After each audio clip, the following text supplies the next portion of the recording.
Striker Scorpion 82 is now sponsored by Warhammer Combat Cards, a card battle game featuring your favourite Citadel miniatures from the 40k universe. Free to download and play, link is in the video description below or on the channel homepage, and by using the unique link it helps support the channel. Thanks and enjoy the game.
Right, welcome to another episode of Warhammer 40,000. It's Challenger Scorpion, Tau Empire versus Necrons.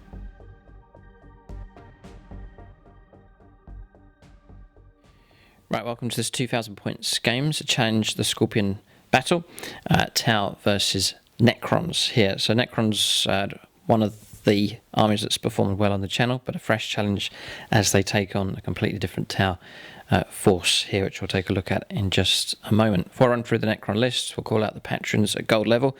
They get the name shouted out at the start of all of our battle reports, and also a patronic dice to use at some point during the battle. So that's Andrew Swan, Chris Heim, Bruce Zhao, Carrie Kunkel, Thrall of the Silent King, Dave Humphreys, Dylan Moore, Evelyn Huxley, Longbow BB, Luke Schwengel, Marcus Anthony, Martin aka Vagabond, Maxwell Knuckles, Nicholas Lucas, Paul Cook, Peter Almo, Ray Cross, Samuel Pananeri, Scott Costello, the artist formerly known as Veej, Tom Weeks, Tyler Schwab, Tyler Summers and Frank Shepherd.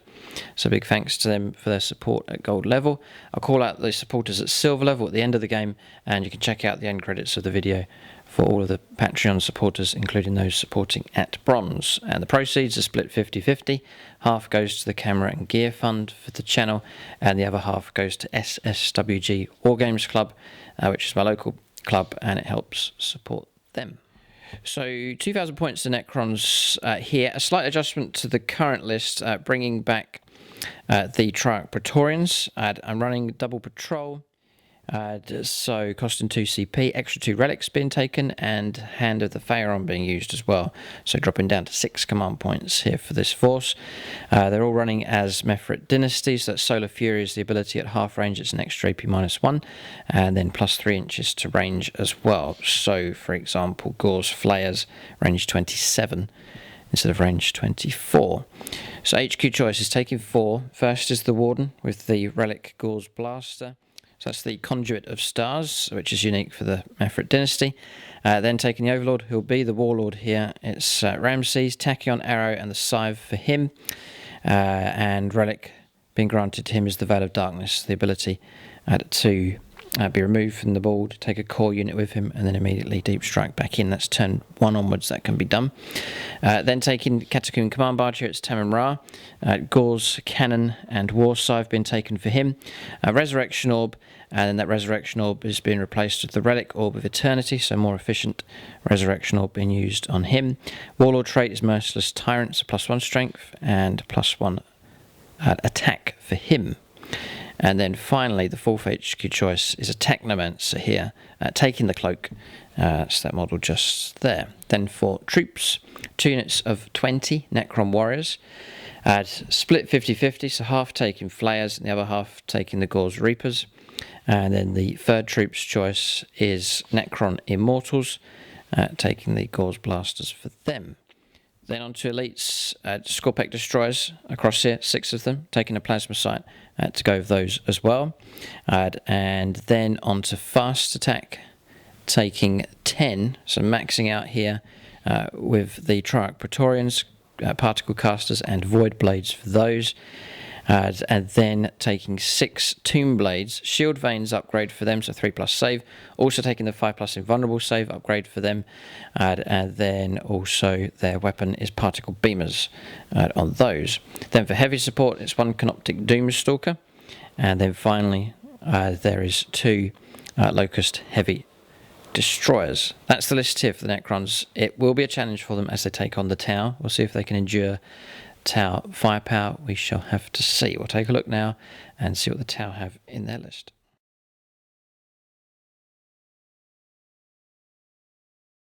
Alright, 2,000 points of Tau. Debut on the channel for Josh Forbes Browns, who welcome him here to the channel. And he brings Tau. This channel is a Tau friendly channel at the moment, at least. But we'll let him run through his list. Painted them up in the classic Tau set, which is great to see. But we'll let Josh run through what he has. This is my 2,000 points of Tau. I'm running it in classic Tau set. I've got 2 patrols. Okay, so I'm taking Darkstrider as my warlord. As in the first patrol, I'm running 1 squad of 10 fire warriors with 1 shield drone. I believe I'm also running in that detachment a 10 squad of Pathfinders with a shield drone as well. I am also taking for my elites, I think, it is the 3 squad of crisis suits. They've got 2 flamers and 1 burst cannon with 2 shield drones. They've also got shield generators on them as well. Okay, so we have 3 broadsides. They are running 2 shield drones, 2 plasma rifles, and they are also running advanced targeting. They're not running the smart missile systems. Heavy rail rifles. Heavy rail rifles, yeah. So for the other heavy support slot, we have a Riptide. He's running the heavy burst cannon, the twin plasma rifles. He is also running Riptide. He's also running counter-fire defense systems, target lock and velocity tracker, so he can basically get +1 to fly. Yeah. We've got the Ghost Kill. He has the Cyclic Iron Raker. He has 2 stealth drones, 2 fusion blasters, and he also has counter-fire defense systems. And then onto the second detachment, we have Commander Darkshard. He's running around with 3 fusion blasters, 1 plasma rifle, and it's the relic, so that's the one where it allows him to ignore invuns. We've also got the Ethereal. He's running around with the 2 invocations, the one that gives him a 5-up feel no pain, and the one that allows him to regenerate command points on a 3+. So we have a 3 squad of crisis suits with 2 shield drones. They have a fusion blaster, a plasma rifle, and a shield generator on them as well. And then for the heavy support, we have 2 hammerheads with burst cannons and railguns. Okay. All right, so 2,000 points of Tau. I cannot complain about any of the unit choices that Josh has gone for here. It's an opportunity for me to taste some of my medicine. Double Hammerhead, I certainly cannot complain about that because I run the same. And then broadsides as well, nasty commanders with deadly weapons, crisis battle suits, all familiar stuff, but great to see a fresh take on the Tau. Different army, different player as they challenge the Necrons in this challenge, the Scorpion battle. Should be a good matchup here. Looking forward to this one. We'll go on to scenario and deployment now for this battle.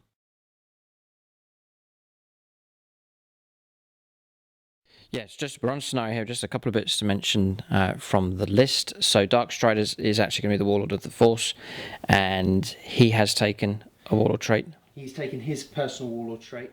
Ghost Orcs Among Us is his Warlord trait. Okay. So that is such a one from his hit roll, and yes, he just gets an automatic. And then you paid CP to take 2 extra relics. Yep. It's a solid image projection unit on him. That's the one that I take. That's the drone that floats around and ignores the first failed save is damage 0, and he grants a 4+ invuln save. Yes, a fantastic relic to take. Yep. And then on him, he's been given something. He's been given the relic, which allows him to cast an invocation on the 2+. Right. Yes. Okay. Brilliant. Yes, just those abilities. Just covering that here. We'll check out scenario next.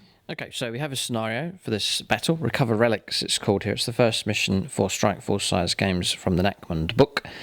So playing end to end on this one. Josh has elected to go at this end here, so the line marked by the red dice. So that's where his tower will deploy. And then across here, Necron deployment will be behind the red dice across here. There's 6 primary objectives on the board. There's a home objective each, which we've put on top of the building just here for Josh, and the same for the Necrons, one on top here for the home objective, and then 4 in no man's land, just in a box. So 2 near the Necron deployment zone, and then 2 here for the tower. So there are some. There's a special mission rule here. It's Recover Relics. So you're only going to get your command point bonus at the start of the command phase if you control an objective in the opponent's territory. So, for example, for Josh to get his CP bonus at the start of the turn, he needs to be in control of either of these 2 objectives or the opponent's objective, the Necron objective, over there. So that'll starve the Necrons. They're only on 6 CP, and they've got to get across to here as for the start of the command phase for them to start getting CP bonuses. If a player is able to control the opponent's home objectives, if the Necrons are holding this one at the start of the turn, or if Josh is holding that at the start of his turn, it's a bonus CP available, so 2 command points can be achieved there. So aggression will pay off in this game as far as command points are concerned. Then for primary objectives, so the control of 1 or more objective marker at the start of the command phase is worth 4 points, 2 or more is worth another 4 points, and if you control more than the opponent, it's worth another 4 points on top of that. And then break them body and soul is the progressive objective here for primaries. So at the end of each battle round, each player scores 1 victory point for each enemy unit that was destroyed. So there's kill points available here. It's capped at 3 points per turn. So big incentives to control primary objectives as usual, but also to destroy enemy units. Points can be picked up for that as well. We will now choose 3 secondaries each for this battle. Okay, secondaries have been chosen. Josh has gone for Decisive Action. That's one of the secondaries from the Tau book. Assassinate's been taken here against the Necrons with their 4 HQ choices, and grind them down as well, destroying more units each turn. Obviously, firepower will be used to try and achieve that for the Tau. Necrons have gone for the usual Purge the Vermin. So that's the clearance of table quarters, turn 2 onwards. To the last, to keep my 3 most expensive units alive, which will be Tam & Ra, the HQ choice, and the 2 units of Necron Warriors, worth 5 points per unit if I can keep those alive at the end of the game. And then Assassinate being taken as well. Tricky to choose the third. It was a number of options available, but we've gone for Assassinate here. 3 HQ choices for Josh, worth 3 each. And the Warlord, if we can kill Darkstride, if we can catch him, there'll be 4 points if we can bring him down. So that is the secondaries chosen. We'll start placing units on the board. Right, just to mention the battle mat and terrain that we're using in this game. So battle mat is by gamemat.eu. Also using their pre-painted terrain set as well. It's the Chem Zone set, which we've added some weathering and effects to. It's basically these yellow containers here and some of the other accessories across the board from that terrain set. So you can check out gamemat.eu for a large variety now of battle mats in all shapes and sizes, and then pre-painted terrain sets available from them as well. So link for them in the video description below, and also at madgamingterrain.com for laser cut MDF Terrain, which is this construction here, and these grey buildings, again different shapes and sizes dotted around the board. So the roofs come off, as the walkways are all magnetizable, so you can build and construct a different setup every time with these. So it's laser cut MDF Terrain, which we've then sprayed up and weathered and added stencils to and so on. But you can check out madgamingterrain.com for supplies of laser cut MDF Terrain. So this video is also sponsored by Artiscape. They have produced the Pro Series Fine Detail brush set. So it is a set of brushes that contains all of those brushes there that you can see on the screen. A variety of sizes from fine detail through to the larger brushes, but they're saying here they're premium quality Taklon brushes for work in all mediums, and you can use it for watercolors, miniature painting, acrylics, and so on. So perfect set to use for sort of general painting or a terrain set that you're working on. You can get a hold of this set of brushes. I'll put a link for them in the video description below and also in the comments section as well. But if you click on the link, you'll see the price. It's an excellent deal with those brushes. You can check them out. That's the Artiscapade Pro Series Fine Detail brush set. Okay, deployment's done. Both sides setting up on a wide front here. Narrow table, obviously playing end-to-end. Both sides setting up from one side to the next. So for the Necrons, just being aware of obviously the main threat, which is tower firepower here. So we've clustered up some elite units on this side. There's some buildings that can block some firepower coming through. Tomb Blades on the extreme right. Scorpec Destroyers, and then the Triumph Praetorians all clustering together here. Tamara positioned, it looks exposed, but he's sheltered by the infantry for now. So he's positioned there. The Necron Warriors are stretching off across in that direction, so squad here and the other unit of 20 across the other side. The cluster of characters on foot are between the two squads. So the Warden, Ramses, then tucked behind the container here is the Technomancer. And stringing along behind him and upstairs on top of the objective is the Immortals. The Canoptic Doomstalker is just at the side of the building, positioned there with its long-range weapon. And the two destroyers, vulnerable as they are as Unit of 2, I've stuck them behind the building. They should be safe for now, at least. That's deployment done for the Necrons. No reserves for them at all. And bit of a surprise, no reserves for the Tau. Josh electing to use his Crisis Battlesuits immediately on the board, so they're positioned here on the table. There is a method to his madness, he says, but we'll see. See what happens. But usually it's Manta Strike with those, but they're quick enough. They're a 10-inch move now, aren't they? Yeah. They are fast across the board, and so he's going to use them in amongst the ranks of his units. So one squad here, that's the ones with the Fusion Blaster and Plasma Rifles. Fire Warrior squad, Ethereal, Commander with the triple Fusion Blaster and Plasma Rifle. Broadsides are set up here. They are infantry. They'll get cover from the crater. And then one hammerhead positioned here at the back. On top of the building, remember there's the home objective. So the Pathfinders are up there. And another unit of Crisis Battlesuits with the Flamers on top of there as well. Then over on this side, sort of a fighting detachment across here. Unit of Fire Warriors. The second hammerhead here as well. And then also the Riptide taking up position just behind the building. So that's deployment done. Oh, no, there's something else. Look at this. The perfect place to park a ghost kill. It's just there at dead centre of the table, positioned and sheltered behind the building. Yeah, Dark Strider, he's up here where he should be amongst the Pathfinders. So that's deployment done for both sides. Then we've got Phoenix Lords, top level supporters on YouTube channel membership. So they get allocated units and the name shouted out at the start of our games. So I've put Michael Fryer in charge of the Triarch Praetorians, one of the elite units for the Necrons. Devin's Destroyers, we're calling them here. It's Devin Matthews will take command here of the Scorpec Destroyers. And then Chris Comiskey, we put him in charge of Temen Ra in this game. So he's in charge of that Necron Noble. And then Martin Vagabond is a Tau player. So Josh has put him in charge of this hammerhead across here. And then we have Longbow BB, who is here in charge of the Triple Fusion Blaster Commander. He's named, isn't he? Yeah, he's Commander Dark Shard. Dark Shard. Okay, Longbow BB has been allocated to him. We're ready to start. I think we all know the importance of turn 1. To both sides, Necrons can kick out firepower, and then obviously so too can the Tau. Okay, so we're going to roll up to see who goes first. So, yeah, we'll do it in neutral ground over here. It's a 5, we need something good. We don't, we get a 1. So it will be the Tau that go first in this fight. We'll see what they can do. Necrons have a reputation for durability, but that doesn't always help against overwhelming Tau firepower. A test here for Josh. In this battle, he gets to go first, and we'll see what his Tau force can do. Turn 1, we'll go to the Tau. Their first turn coming up next.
All right, movement's complete for the Tau on their first turn. So Montka Yep. has been chosen.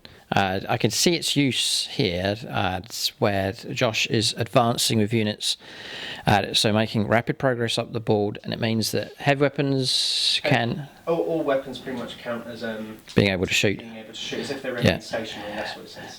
And then that means your assault weapons, no -1 to hit rolls and stuff. No, it's fantastic. So it gives the Tau that early surge, and that's what we're seeing taking place here. So battle suits moving very, very quickly across the board to there. And then they've been followed by Commander Darkshire here. It's Longbow BB, one of the Phoenix Lords. This unit of warriors, Fire Warriors has moved up on top. Just behind them is the Ethereal. So he can grant 2 abilities. The first one was to regain a CP on a 2+ for his relic that lets him do it on a 2+. And then the second invocation is to grant those a 5+ invulnerable save there on the broadside. Hammerhead's just swung around a little bit, just firepower support for the other units pushing forwards. A CP has been paid to detach the drones from the Crisis battle suits. They've been put on guard duty on the home objective. Pathfinder's made a pre-game sort of pre-turn move here, moving up and across just there. Then an auto 6-inch advanced stratagem being placed on the Crisis battle suits. They move 10 now, +6. They moved nice and quickly across the board. And then around the other side, Hammerhead's relocated for line of sight, just tucking out from the building here, again for line of sight, firing in this direction. And the Fire Warriors have moved out and have claimed this objective in no man's land. So all looking smooth enough at this stage for the Tau. There's one other unit that's moved. This is Josh going for an early strike here against Tamara, jumping out from behind the building, using Montkar, making an advance move. And you've grabbed an objective. Just tucked in there, so going for the strike and the grab on the objective all in one go here. Looking healthy enough for the Tau. They're not a gunline army anymore, really. There's fluidity with the Tau, as we are seeing demonstrated here. We will go on to the shooting phase next. Yeah, Marklights first of all. So Pathfinder team, that's their job. So there's 10 in there, but two have rail rifles. And then there's Darkstrider. Yeah. So I don't think Darkstrider gets any special. Yeah, we'll check range, and Josh can allocate where he wants these Markerlight shots to go. But Pathfinder's very, very useful unit here. Yeah. So 3 or 4. 4. 4 are going into the Doomstalk here. Josh is going to split here, but 4 Markerlight attacks. So that's 4 Markerlights. That's 3 5s and a 6. Okay, so 4 Markerlights on the Doomstalker. And then you've got 5 into this. Yeah, it's just including Darkstrider. It's all 3s. So Josh just lumping the 2 together. Wow. All of them. Right, this is off to a good start here. Expertly markerlighting their targets. That's the Warriors over on that side. Okay. Basically, it's +1 to hit rolls for units firing through. So targets have been lit up. Gives us an idea of where Josh wants the firepower to go. Right, so I've got to do this first because I'm going to play fire and fade, strike and fade for 1 command point. Right. It allows me with a jetpack unit to shoot. I have to shoot first, but I have to I can target that unit, for instance, and then I can move away. Sure. So, but I have to do it first. First thing. So that's what I'll do. So for 1 command point. Okay, Josh is down to 7, Necrons on 6. Okay, I'm going to play, the Dark Ghost Killer. So he has got 2 Fusion Blasters. Yes, double Fusion Blaster. And he's got his Cyclic Iron Raker. So it's got an overcharge ability on it? He does, I think, yeah. He's just been... Okay. We'll put the Cyclic Iron Raker into... Him as well, you're tempted to fire at something else. I am tempted, but whenever you split fire, it always seems to go badly, so... True, I found that too. I think I'll just shoot everything's just fine. Everything into him, and I will overcharge. Right, so Scott Costello, some of these patrons we owe from previous games, they're triple stacked up with dice. So Scott Costello, there's actually 3 rolls available for him in this game. We'll use 2 of them up. He is a Tau player, and he's in charge of 2 Fusion Blaster shots coming from this... Ballistic skill 4? Ghost skill here. He's got a double 6. Patreons are on your side today, okay? And then 4s to wound because of quantum shielding. Okay, so you can stick with Scott on this one. Yeah. 4 and 2. One goes through. Okay, now I will take that. Takes Yeah, so that's no command reroll on that one. command roll on that. Right, okay, so I'm going to take a 5+ invulnerable save. I shall turn to Patreons here, and we'll go for... Oh, boy. This is an important one. It's Tyler Schwab. He's a Necron player, and he says he has a habit of getting 4+, but we're going to stretch him here and ask for a 5+ to help. 4. He got the 4. That's his reputation, but needed the 5. That goes through. It's D6 plus 2. I know, yeah, D6 plus 2 is wicked damage coming through. I got to command reroll this one. So here it comes, command reroll, sticking with Tyler Schwab. 4 again. Well, he's stuck to his reputation of 4+, 2 4s, so I can't really complain, but this is the damage. And you can, I'll tell you what you can do.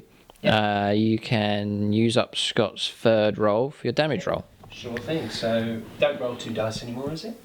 No, D6 plus 2, yeah. D6 plus 2 for the 4. Plus 2. Plus 2 for 6. 6. That paves the way nicely for the Cyclic Iron Raker on overcharge. So it's heavy 6. I thought I was safe. Just when you thought it was safe, Heavy 6. the tower arrived. For 3, I'll take that. And it's overcharging, so it's hitting on 4s. So overcharging here with the Cyclic Iron Raker. 6 shots now, guaranteed. Get to reroll ones. Because of... Monka, because he's the closest. Ah, how interesting. Yeah, it's good dice rolling here. Okay. Strength 8. Falls to wound, because quantum shielding will protect us to some degree. It protects us a lot, actually. 1 makes it through. What is the damage on that? That is 3. It is 3. It would be enough to destroy me. I am going to command point. He's going to command reroll. Yeah, I would do that. No! Failed. Oh, right, okay. AP minus on that? 3. Right, so I'm going to have to go down to my 5+ invulnerable save. I'm going to lose Tamim Ra here unless we roll. I'm going to turn to another Necron player. I'm calling on all the Necron players here. Carry Kunkel, Thrall of the Silent King. This is a huge roll. 5+, it's non-rerollable. Or again. Blast. We're dead. We don't explode. Oh boy, it's the end of him. Tamim Ra's gone. So I've killed him over. Killed him over. And there is a possibility he can resurrect here. I've been reminded about it in multiple battle reports. Resurrection Protocols is a noble model. At the end of the phase, end of the shooting phase, I can roll a dice. And a 4+, he'll get back up with a wound remaining. So there's still half a chance. And that's certainly worth 1 command point for a 195-point model to bring him back. So we'll leave him where he is. Ghostskill's done his job, and you can now make your move. Well, now you've told me that, I might have to just leave him. Yeah, well... Oh, no, okay. Yeah, there's sort of not much you could... Because you've advanced, I don't think you can charge him. So you're kind of just going to have to leave him and watch to see if he resurrects. But you can relocate if you so wish. Yeah, it's not really anywhere to go as such. Necron units are a threat nearby, so Josh has elected to stay on the objective and just to demand that the Necrons drive the ghost skill away. But it's made an early strike here. Well played, good play here. There's half a chance that Tamim Ra will not resurrect, so a 50-50 to see if he comes back. We'll move on to the next unit to shoot. So far, so good for the tower. Okay, Seeker Missile's not going to shoot. This is the Hammerhand across here, but the railgun certainly will. Where's it going? So that one... Oh, it's that one there? Yeah, it's going in. Oh, it's going after the Doomstalker. Right, it's actually firing the one down the road. Seeker Missile's not going to fire. It's just the one shot. And Josh has picked up the Frank Shepherd, one of the new gold level patrons, who is a diehard Tau player. So, 3s, 6. Oh no. And then it's 2s. And I get to re-roll because of the... That's something we've got to do. Tau reroll. The Tau reroll. Oh. So many rules. Okay, so I don't remember this time. But that's a wound. You got it, yes. So it's 6 plus D3. Yes. For the big 6. Yes, So it's 9 plus 3 mortal wounds. Goodbye. I'll not complain. I've done it to others, and it's been done to me here. Okay, so that's him removed. Does he explode, actually? He doesn't. Okay, it's 5 pluses to explode that thing, but it's been one-shotted here by the Hammerhead. That's sort of the trademark for the Hammerhead. So well done. And good shooting, Frank Shepherd. 1 shot, 1 kill for the Tau. Modka.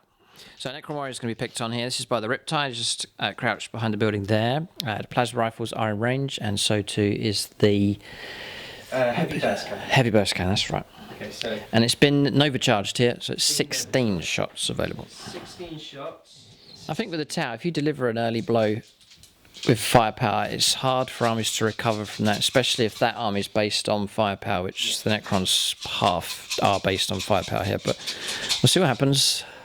Okay, so it's hitting on 3s. Because there's marker light, yep.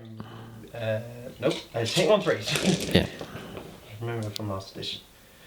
That is. Yeah, Josh says he's still half in 8th edition Codex mode. As most Tau players are, it takes a while to adjust. Okay, and then it's 6, so it's 4s. Yeah, 3s. 3s. Yeah, 3s to win. And I get to re-roll 1 because of the Tau Sept. Right.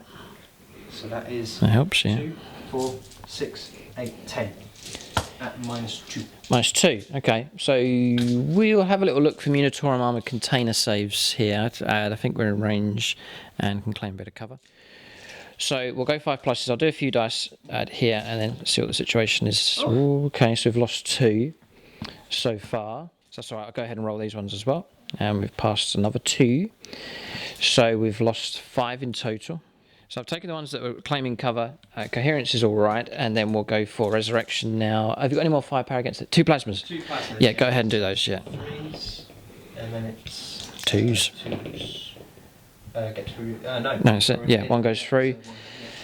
I've got a model there that can try and get a 6. What's your minus though? -3. 3, I think. Yeah, double check. It could be -4, but I think it's -3. It's -4. It's -4. Right, forget that one. Okay, so it can just be a model right from the very end.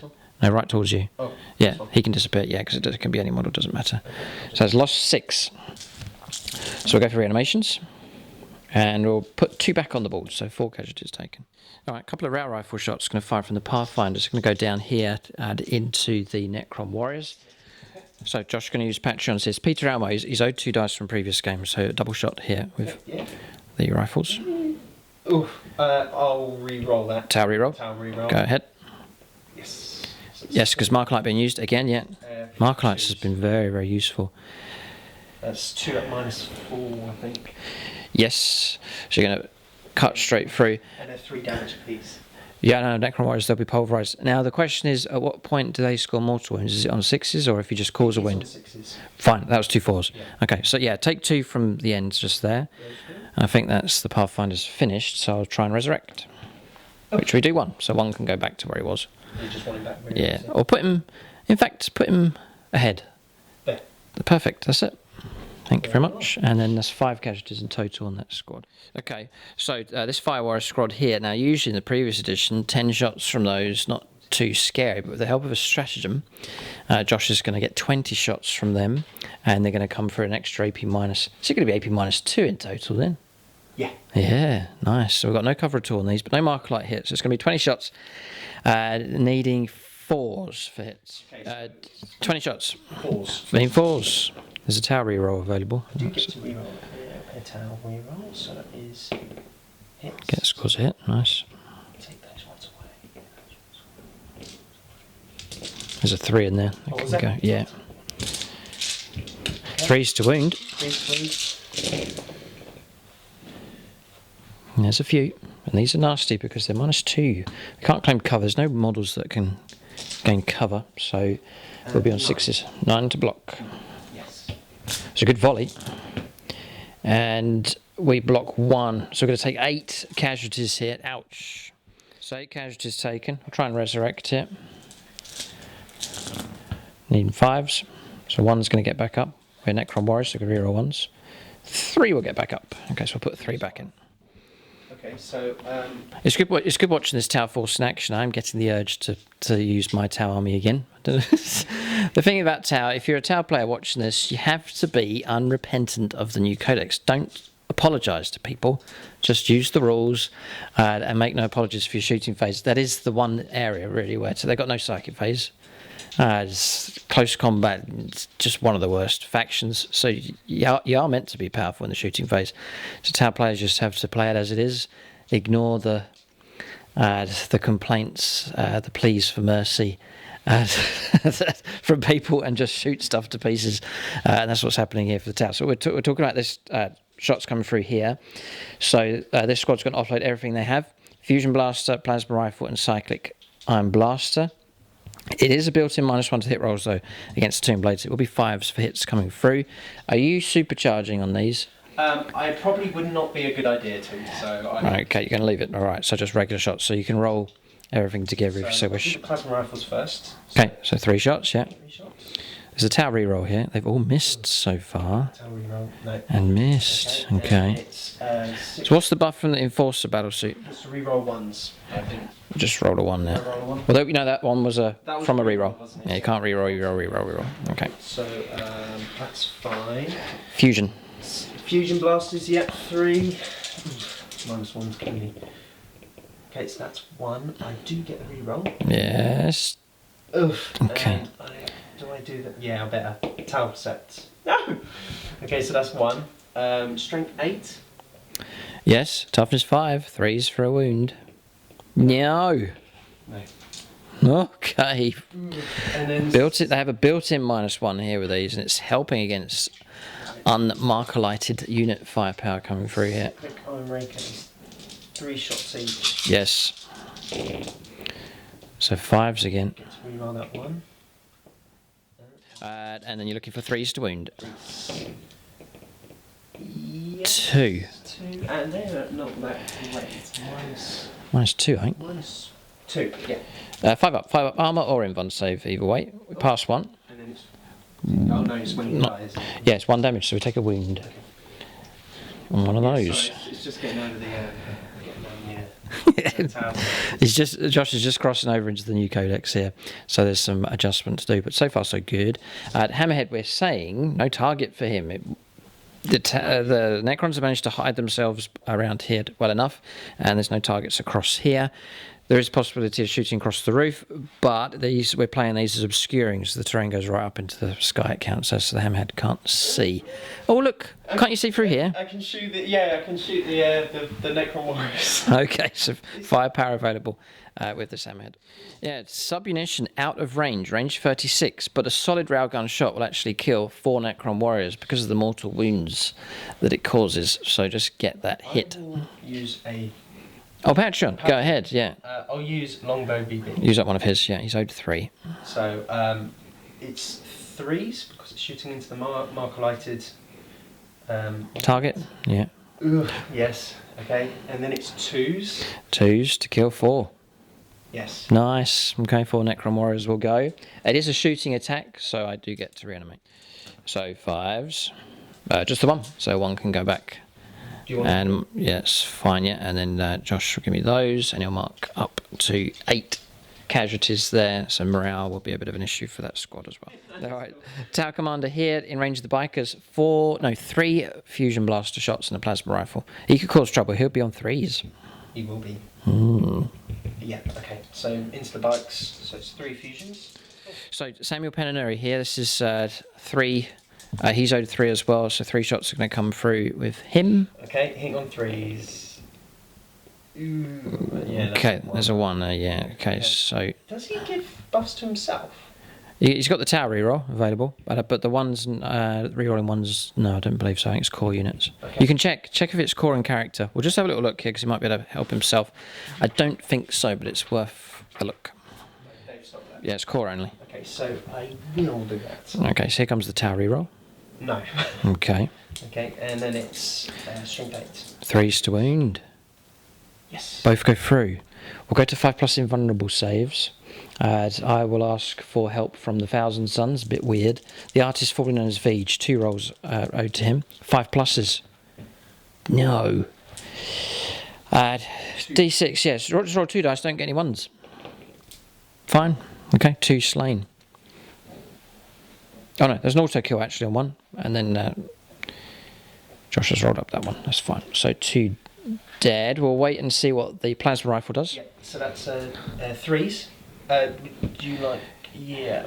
Longbow BB again? Yeah. Again, yep. He's been very helpful. It is you anyway. That is him. That is him, yes. Yeah, so he's Phoenix Lord as well, so he's in charge. So, come on. Right, threes. Yes. Yes. Okay. It's strength 8. It is now, yeah. Plasma rifles are great. Oh. It's fine. It's 4. And that ignores inguns. Does it? Yes. Right, dead biker. Nice. Right, I think that's all the firepower done from him. He's hacked down half that squad with firepower. He will try and resurrect. We do, yeah. Okay, so 1 gets back up. That's useful enough. So we've got 4 bikers now. Resurrection Protocols is the saving grace for the Necrons here against the Tau. The broadsides will go into the same squad. Okay, so broadsides. Josh has been waiting to fire these. 1 of them can see through to the bikers, so that's going to offload everything it has into them. And then 2 can see the Scorpec destroyers. I've then played Whirling Onslaught. People will be screaming at the screen if I didn't. So -1 to the wound rolls is the best protection we can offer. A little bit of cover perhaps here again from Uniform Armour Containers, but it may not help against some of those weapons. Okay, so who do you want to shoot at first? Bikers or? Bikers, yes. Shoot the bikers first. 5. It's 2 heavy rifle shots. 2 hits, nice. Strength 9, I believe. Still 3s to wound. 9 now, so it's 3s. 3s will do. They both go through. I believe that's a Mortal wound, correct. Yep. And it is -4. No, yes, yeah, it is. And it's 2, 3 plus 3. Yeah, okay, we'll go for 5+ invulnerable saves here. You pass 1, so it will slay that biker, like so. D4 plus 3? Doesn't matter, he's gone. He's dead. Oh, is he gone? Yeah, he's gone, because he took that mortal wound and right. then, okay. yeah. No, that's cool, and then he's got the twin plasma. So it's 2 shots. 2 shots, 6. 2 6s, yes. And then it's strength, 3s again. Tau set. Yeah, Tau Sept reroll available. Yes. Yes, okay. Yeah, 5+ invulnerable saves. Got to pass these, or is this unit's going to be in trouble? Pass 1 more, straight 3 damage, so another 1 gone. And I'll try and resurrect, because the firepower's finished against them. We do almost get 2 back, we get 1 of them back. So yeah, Resurrection Protocols is mighty useful. Okay, so the squad's halved in size. The next Scorpec destroys. So 4 shots with the heavy rifles. Looking for 4s. Okay, yeah. What can you do? 3s to wound, 4s to wound. Oh. Gets the wound plus a mortal wound. Plus a mortal wound, yeah. Like so.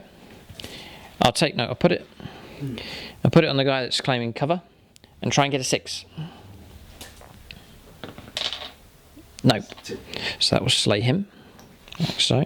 This is Devon's destroyers here. I've taken a hit. And 4 plasma rifle shots. 4 plasma rifle shots going in on 4. Is it 4 still? 4s, yeah. 4's to hit, yeah, because it's not -1. And then it's 3s. Toughness 5 is also very useful for the. Hopefully they're not mortal wounds. And these are -4, aren't they? Yes, I believe so. Yeah. Yes. So I've got 1 more model I can claim cover on. This is going to hurt the Scorpec destroyers here. No, so he's going to go. And then the others are just going to go straight through. And they're damaged 3. So we'll lose 1. 2.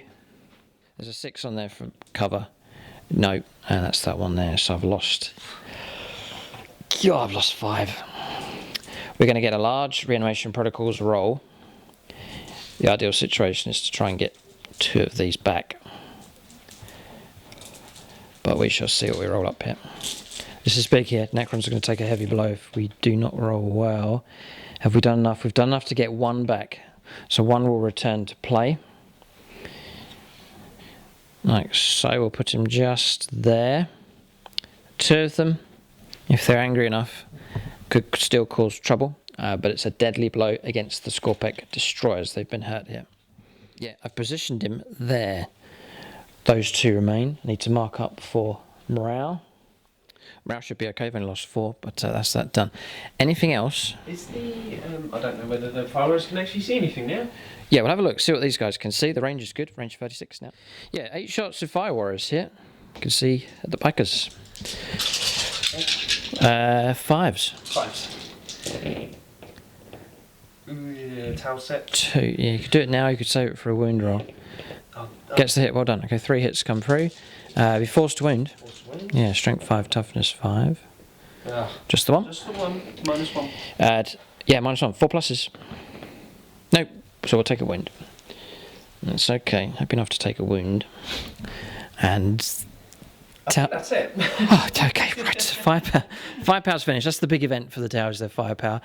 Charges, I don't think there's any really that can take place. So we'll end the turn at this stage. Happy enough, Josh, so far? No, I'm very happy. Okay. Necrons, they've taken a battering. I would say they've been battered here, but not been knocked out of the game. There's still potential with this Necron force, but we can't deny it. They've taken heavy damage here. So well, now it's the end of the phase. Do not forget this, right? So not Whirling Onslaught, it's this one. Resurrection Protocols. I'll happily pay a CP. I need a friendly, super friendly, very helpful Patreon to roll a 4+. I'll turn to Tyler Summers, Necron player. Don't do it, Tyler. 6. Did it. He's back. Tamara is back and angrier than ever before. We'll bring him back with 1 wound left, but we're just glad to have him back on the board. He might have to slink away for a while to recover, but Tamara is well and truly alive. How interesting. We'll go on to the next turn. We'll calculate points if Josh has picked up any points this turn. Yeah, decisive action. Nice. Control half the objectives, which Josh does. Home objective and those 2, moving out aggressively, is paid off. 4 points picked up for that. That can be achieved on turns 1, 2 and 3. Yeah, so you're starting to see this nice combos going on here. Mont card, aggressive play, aggressive firepower, claiming points, holding on to primary objectives. This is healthy stuff here from the tower. The old tightly packed gun line in the corner. Remember that? Yeah. That's gone now. It's a more dynamic way to play towers. It's nice to see it on the board. And one of the things about 9th edition is the spread of play we've noticed. Perhaps the best edition for that, where already, look at turn 1, units spread all the way across the board. So you've got nice, fluid, dynamic field to battles, units getting involved, and the old hiding away and just the Necrons having to rush across the board and hunt down a tower guard line. That is gone. Objectives spread across the board. Points being rewarded for being aggressive and so on. I think that's healthy enough stuff. So as far as editions of 40k go, 9th edition is strong on that point. Perhaps a little overcomplicated, like multiple layers of rules. But the rules are good, but there's just lots to take in here. So we are seeing a tower player adjusting here to a new codex. But so far, his training is going well against the Necrons. We'll end the turn here. We'll go on to Necron turn 1. They need to recover and retaliate. We'll go on to turn 1 for them next.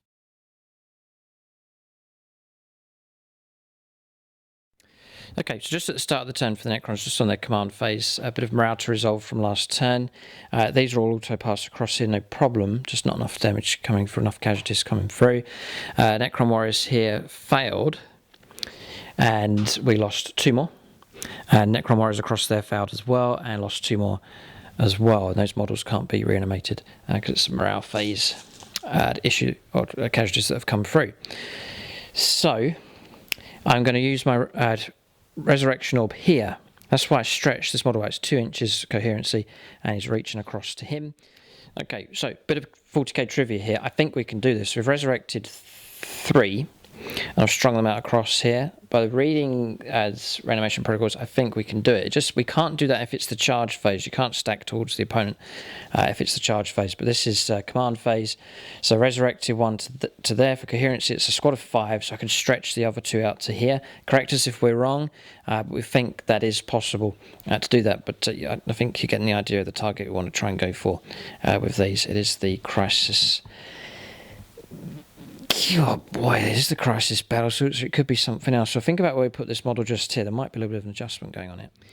Yeah, so I've bent him around here. This is the maximum stretch we could do. If we move out 6, because we'll be slowed by the crater. Look at that, we're just lipping onto the crater. We had to do that to get the reanimation protocols or the resurrection orb anyway, so there's not much we can do. We've stretched to there, so they'll get to move 6 instead of 8.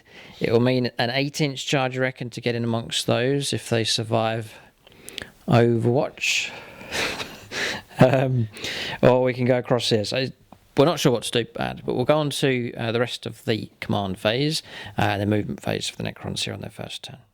Okay, so movement for the Necrons is complete, as they are planning to retaliate here. There's a number of units we're going to try and go after to try and readdress the balance of the game. That's our casualties pile.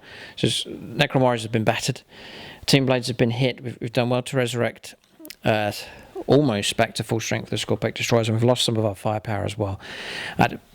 But having said that, with tower aggression, units are pushed forwards, and so it's put the Necrons in striking distance of a number of those. So what we've done is it's the end of the movement phase. So there's first thing he's done is restore 2 Necron Warriors, and then at the end of the movement phase, I'm going to put D3 wounds back onto Tamara. So add on another 3, pushing him back up to 5. So that's Tamara being restored there by the Technomancer. So useful enough with him.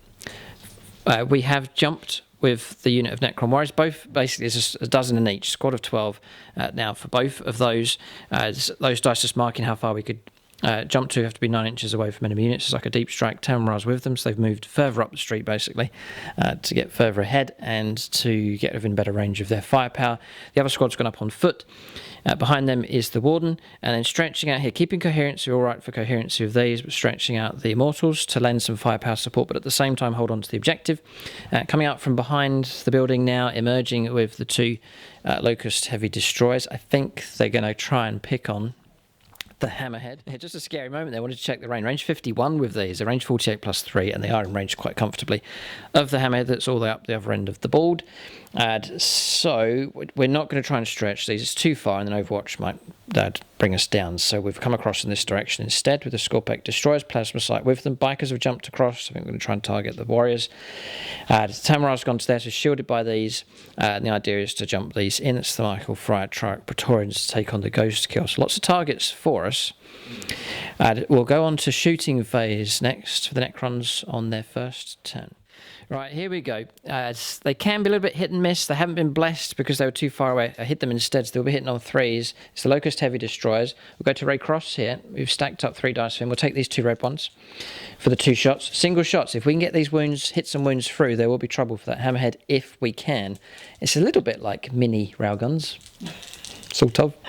So 3s for hits. Okay, that's good. And it's good to the point where I'm going to pay a CP to auto wound with techno-oracular targeting. So 1 will go through, AP -5, and then I'm going to try and re-roll this one on a command re-roll if we need it. So stick him in Ray Cross.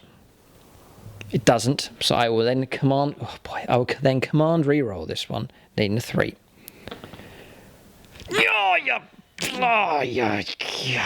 Right, okay. So it's going to be 3d3 damage instead of 6d3. Okay, 6 wounds taken. Okay. On the Hammerhead. Josh will be happy enough. If the other one had have gone through, do a hindsight roll, it would have been another 6. Okay, so it wouldn't have been enough. The aim is to get 3 of those in the squad. 3 would have been useful. But 6 wounds come through. Drop down to 8? Yes. Because 14 wounds down Hammerhead. It's tough enough. Able to absorb damage. Drop it down to 8 wounds left. All right. In which case, Ramses will stick a tachyon arrow in its hull here as well. So looking for a 2. Looking for a 3. AP -5. Oh, okay, yeah. D6 damage. Oh. And we'll go for the Ray Cross dice. Get a little bit annoyed with the tower, so I'll roll up here, and it's a 6! Oh, God. Right, okay. Dropping down to 2 wounds left. So Hammerhead in a sorry state. It's still alive here, but it'll be in its lowest bracket. So Necron's almost doing enough to bring it down. Okay, yeah, that was nasty enough there from the Necrons. We'll pick another unit here, but so far, so good. Almost picking off one of the Hammerheads. Right, next, Immortals here with Gore's Blasters. We're going to fire upstairs against the eyes of this tower force here. So 9 shots, one of them can't see because it had to go behind the container. Range 33. it looks bad, it is bad, but it's not as bad because it's 2s, because they've been blessed in the command phase, and we're looking for 3s to wound. I was going to say 3s to kill, but Josh has this shield drone, so you can roll 1 dice at a time on that, because AP minus 3, so I think the shield drone's... 4 plus invuln. Yeah. Blocked. No. It's 2 wounds though. It is. Oh, are they 1 wound apiece? Yes, yeah, these are just regular infantry shots, and that's been blocked. That's the shield drone doing its job. Note to self, if I do a Pathfinder squad, add in a shield drone. That is very, very good. Alright, so 1 wound on a shield drone for that 5 power. Yes, okay. Instead of 3 dead Pathfinders, because that's what it would have been. Yeah, okay. Well done. Next, we'll shoot at Fire Warriors here. Not been blessed, need 3s. That was a 2. So looking something like that. Be 3s to wound at strength 5. Not too scary. There's a drone again, isn't there? A shield drone. Shield drone, so there's 7. Yeah, so 4 pluses 1 at a time. I think you have to go on the shield drone, or 2 at a time. Because it's 2 win model. Oh yeah, okay, yeah. Drone, so now 1 at a time. Yeah. So it's 2 so far. There's 5 left to go. So just roll them. Yeah, Josh can roll the whole lot because the shield drone's 4 plus, and so 2 are the Fire Warriors. So the drone will not go. Okay, note to self, shield drone on Fire Warriors. How useful is that? Very, very good. So 1 wind on this drone here, but the squad's intact. The Tau absorbing damage here. Adding their own little durability through technology here with the Tau. Particle casters next. Yes. Going into the ghost kill. I'm in just over an inch away from you, but are you going to get -1 to the hit rolls? I actually think electro warfare, so yeah. Just a straight up -1. Straight up -1. So we'll take the I'll take the 3s away. So after 6, 4s. Okay, so it's up to you where you allocate these. No minuses at all on these. So you can go on your stealth drones if you wish, or you can absorb it on the model itself. If you go on the model, it has to go on there unless you use save your protocols. Yeah. Sorry, what's the minuses on this one? -0, nothing. Oh, I'll just go on the drones then. On drones, 4 pluses then. So you can roll 2 dice just in case they both die. So far the drones have held up well. And then a final dice roll on the last drone.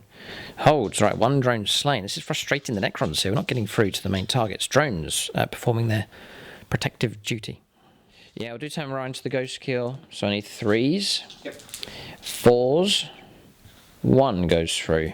So drone will die, or you've allocated to drones. So the drone's just dead. That's it. Okay, that's true. But I think they only had 1 wound, don't they? Yeah, they're only 1 wound, those ones.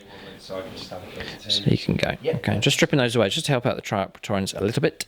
And we'll then go for, perhaps should have done that first, but we'll do his 5 power into the ghost kill. 4s, 5s, yeah, 1. This is at -2. Okay, so he has got 3 up save. 3 up save, so it's a 5 up save. 5 plus. Passed. Okay. Yes, I believe they are infantry. Yeah, going to get the benefit of cover here. So we are firing this squad of Fire Warriors, or Necron Warriors across here. They're going to go into the Crisis Battlesuits, play Talent for Annihilation to stick on some mortal wounds. We've got Gauls, Reapers, Gauls Flayers, and 1 outside of Rapid, just to split all these up. So we'll go Gauls Reapers first of all. Hitting on 2s, because we've been blessed by Tam and Ra. Okay. 6s are useful. Be 4s to drop dice, 4s to end. Okay, so 1, it's not so good, it's dreadful. Okay, so 1 mortal wound does come through, and then it'll be 2 saves at -2. In cover, 4 pluses. 4 pluses. Block 1, 1 goes through. So 2 wounds in total so far. Crisis battle suits are 4 wounds each now, aren't they? They are, yeah.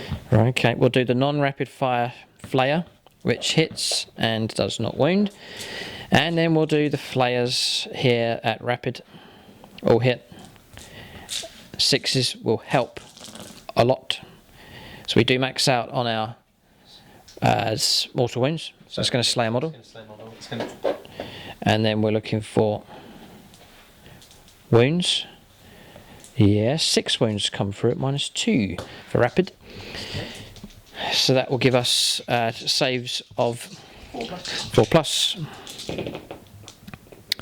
So good. Yeah, I was going to say good roll, not really. Temptation to command reroll one of those to keep a model alive, otherwise it will be a slain crisis battlesuit. It's going to go for it, and it's passed. Right, so 3 wounds.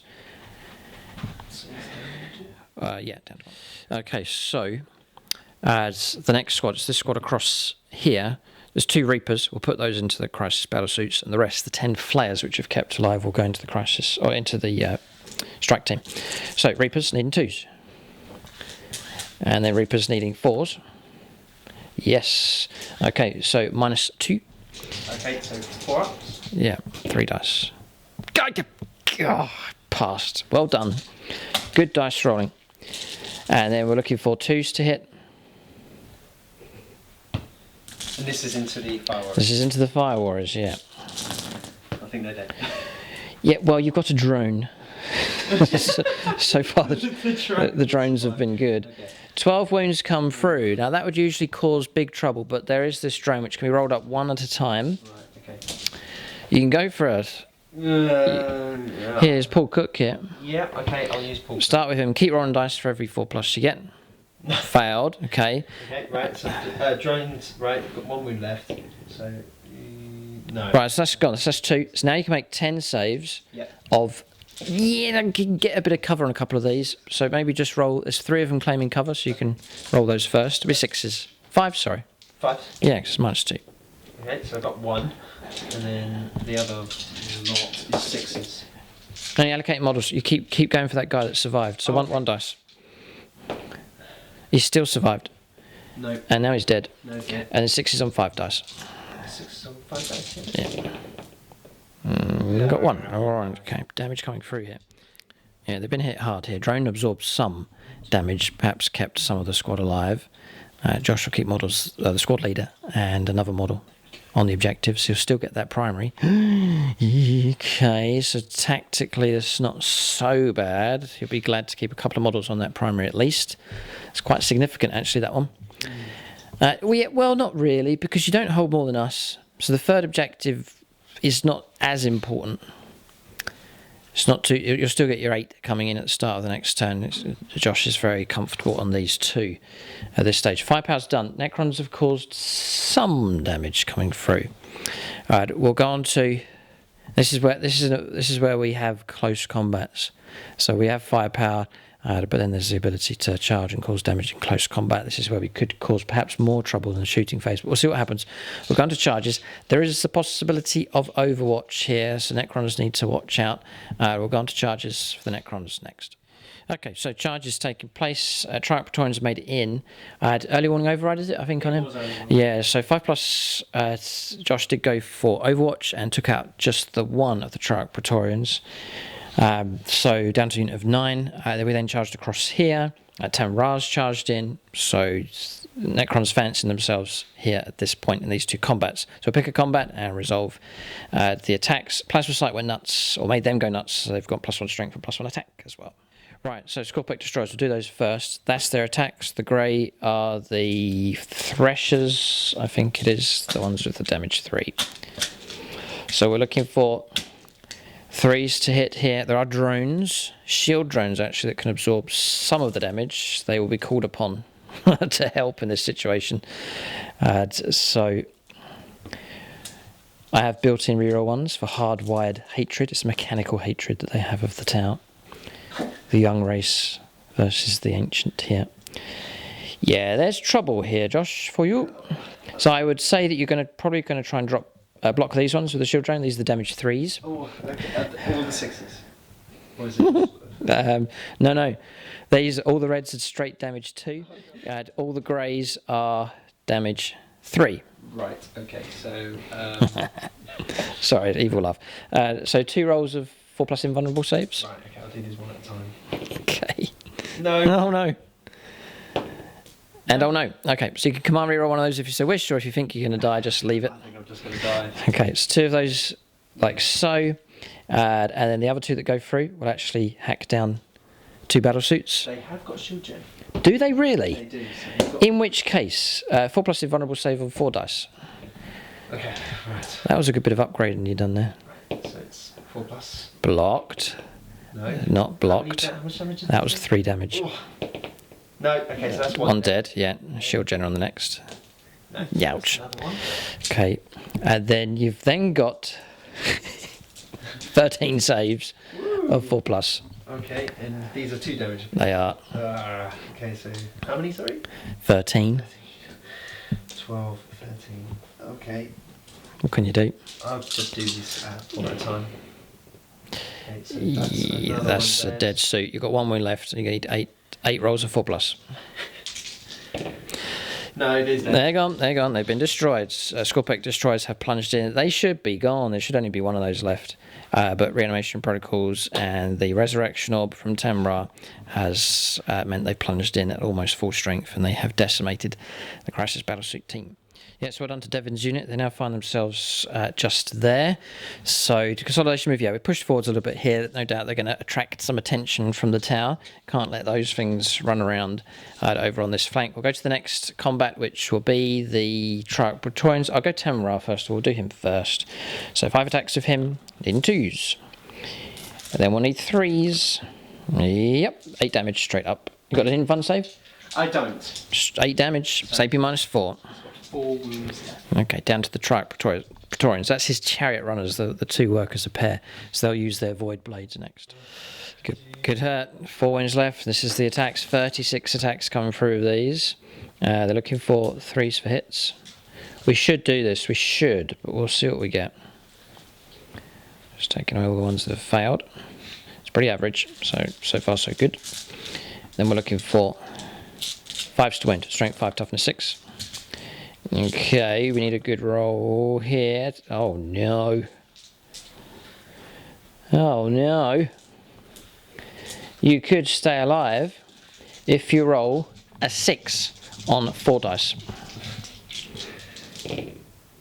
I do. You do. I knew that was coming. 1 wound left on the ghost skill. 1 wound remains. Okay, so combat's resolved. Well, not quite. I think you get maybe 1 attack here with him. Now, he's got... Check his profile, because they upgraded their profiles a little bit. It might be a damage 2 fists he's got. He's got 1 attack. He's got ghost kill fists. Yeah. Strength 7, -1, and they're 2 damage. They are 2 damage. He could pick off one of these Triarch Praetorians here, if you want to go after them, or you could try and punch Tem and Ra. If he doesn't degrade in weapon skill. Okay. So it's 5+. 5+. No. Okay, and he's used his tower roll on Overwatch already this turn. Yes. No, each time you shoot or fight. So you can re-roll that for tower. How interesting. No, alright, okay, so that's that done. There's nothing else to do, so combat's resolved. Necrons have... I don't think they've quite caught up. They've done something to help there by taking out Crisis Battlesuits, but much of the tower force remains in pretty good shape. There are a number of units that teeter on destruction here. 1 Hammerhead's in a sorry state, and the Ghost Crew have 1 wound remaining. So it's a good firefight going on here, a good battle taking place between these 2 sides. I think the tower have edged with damage, but it's not cruise control for sure. Necron's putting up stiff resistance at this point in the game. Maybe a good round of shooting from the tower could hurt the Necrons enough for Josh to get ahead well and truly, but we'll see what happens. There's tricky areas on the battlefield here. It's not all straightforward. Some tactical decisions to be made. We'll calculate points to see if the Necrons have picked up any victory points. Yeah, so points could have come in for Josh for grinding them down, but no, the Necrons managed to take out the Crisis Battlesuits across here, so that's not gone through. There's no assassinate. No purge on turn 1. So that's it. We're on 0. Josh is on 4. So it's a low score at this stage. We'll go on to turn 2 as the battle rages. Necrons versus Tau Empire.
Okay, movement here on turn 2 for the Tau.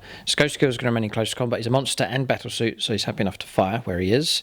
The Commander's jumped across. Aggressive now we're seeing from the Tau, so Commander's happy to jump over here and let loose of his firepower.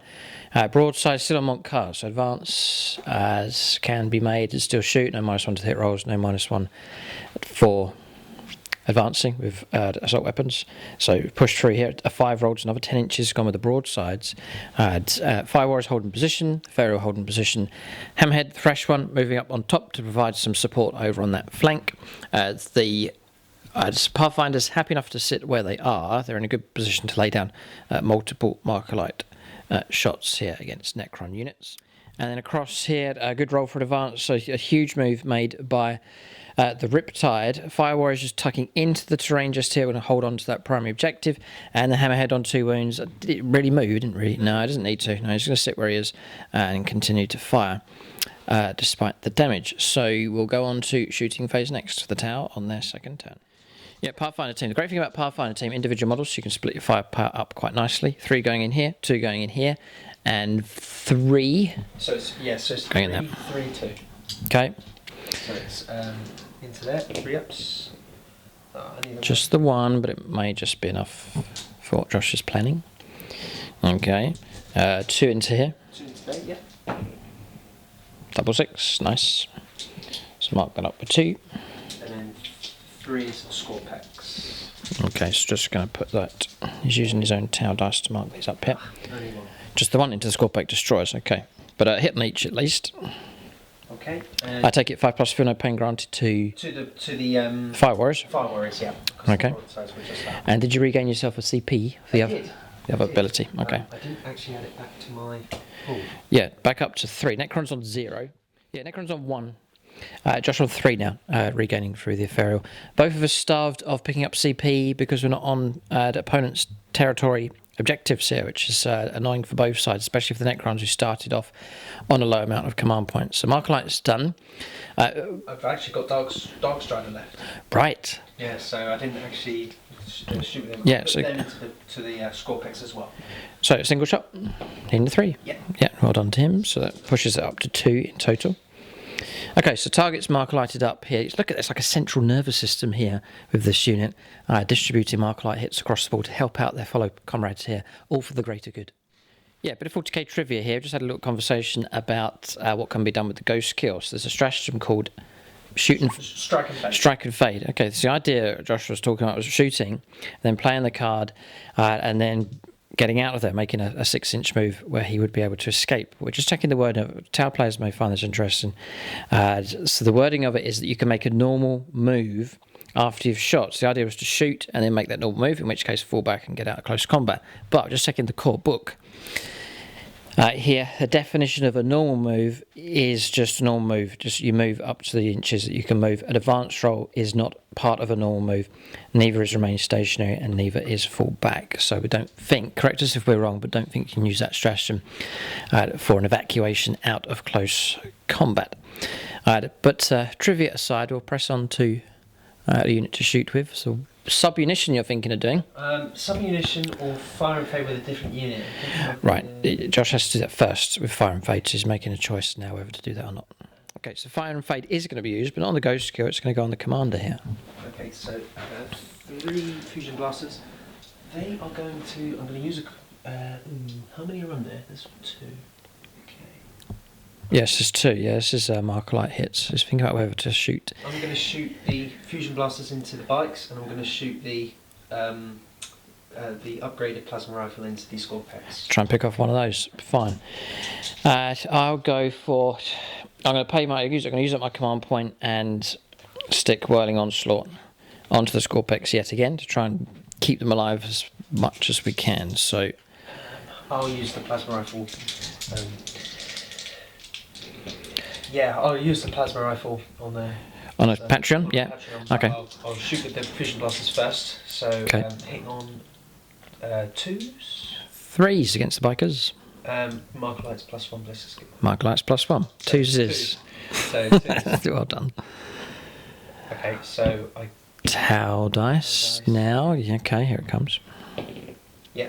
Okay. So all 3 hit, and then 3s to wound. Freeze. Yes, well done. We need to pass invulnerable save 05+, otherwise we're going to die. We passed one. So it's D6. It's plus. That's two. It's two. Don't even need to roll. Just take away those two, and then I shall try and reanimate them. Yes, one gets back up. Whew, like so. I'll just deploy there instead. Yeah, we'll play it that way. That's fine. And then the into the score pack, I'll use. Mark them up for morale and knock down the marker light hit on those down to 1. Shazo marks, I think. Yeah, Bruce Zhao for the tower. Shazo marks. So it's hitting on 2s. Hits. Yes. Strength 8. 4s to wound with Whirling Onslaught. So 50-50. Oh, and that saved us. It was a 3. Whirling Onslaught kept that wound away. That would have been a kill because we are 3 wounds. I already used it. Anyway. Yes. Yeah, so Strike and Fade has been used. So we've got a 6-inch move now with the Commander. Where's he going to go? Well, Josh has got ideas, but I'm wondering where he's going to end up. I'll do the Fusion Blasters first. First, you don't want to mortal wound yourself. I don't want him to die. Okay. Right, so the Ghost Skill's going to offload everything he has into Tamron Ra. He's on 5 wounds, but if Josh gets some hits here, there will be trouble. You're on 1 wound left, so what are you hitting on?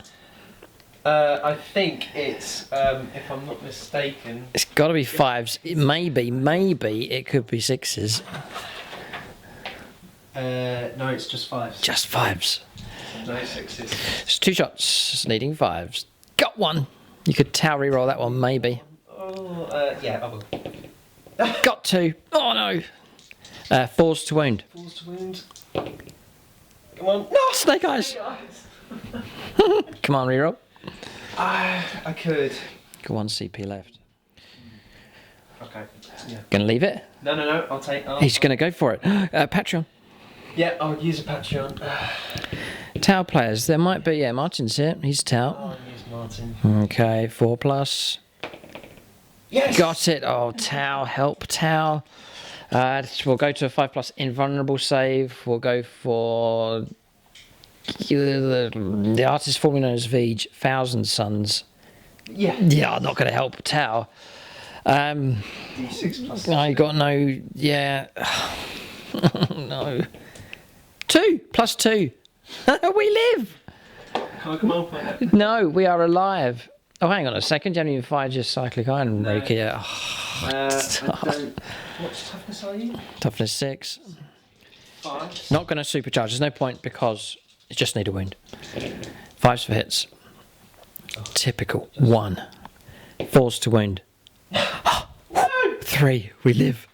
Tamron Ra by a whisker. Kroot's whisker. He's still alive. Yeah, so it's a hammerhead down the road. You can see it there. It's just there. And it's going to fire into here to try and pick off one of those. Yeah, even with the mortal wounds, it'll only be one of those.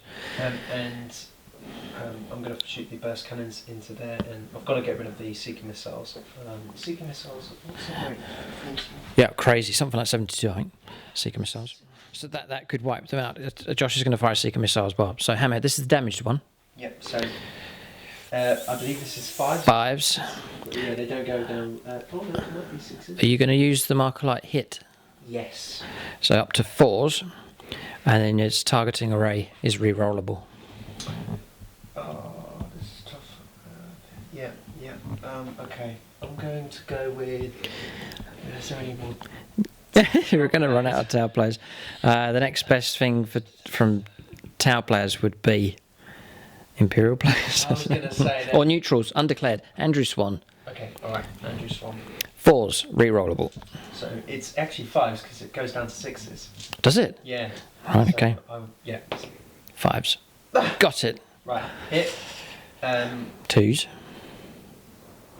1! Don't panic. Tau. Tau, yes, of course. 3. 3. Okay. Right, so dead and 3 mortal wounds. Yeah. That's it. So straight onto your missile next. Yep, okay. For a 5. No. Missed and yeah, targeting array. Targeting array, yeah.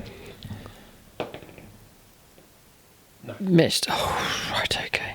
Right, so I'll try and reanimate on him. Exceptionally unlikely. So is he... Very, very close. He's dead, don't worry. Yeah, he's dead, don't worry. But one remains. I need to put 3 wounds on him as well. Use that. That's it, okay. Okay, cool. I'll put the second hammerhead into him. Oh, burst cannons. Yeah, yeah. Yeah, so burst cannons are going into this front squad. Okay, going after Necron warriors. There's 6 shots now, I think. Yeah. And there's 2 of them. So 12 shots. 12. 6s though. 6s, yeah. Only the one. 6s to wound. Oh, sorry, 3s to wound. No, okay, so that's it done. Next hammerhead, I think it's hammerhead number 2. And it's perched on top here. Into them. I don't think the burst cannons are going to be in range. I don't think so. No. Burst cannons out of range. There's a seeker missile available as well. A few more burst cannon shots. They're actually 8 shots a time. That's from the damaged hammerhead, but those have missed.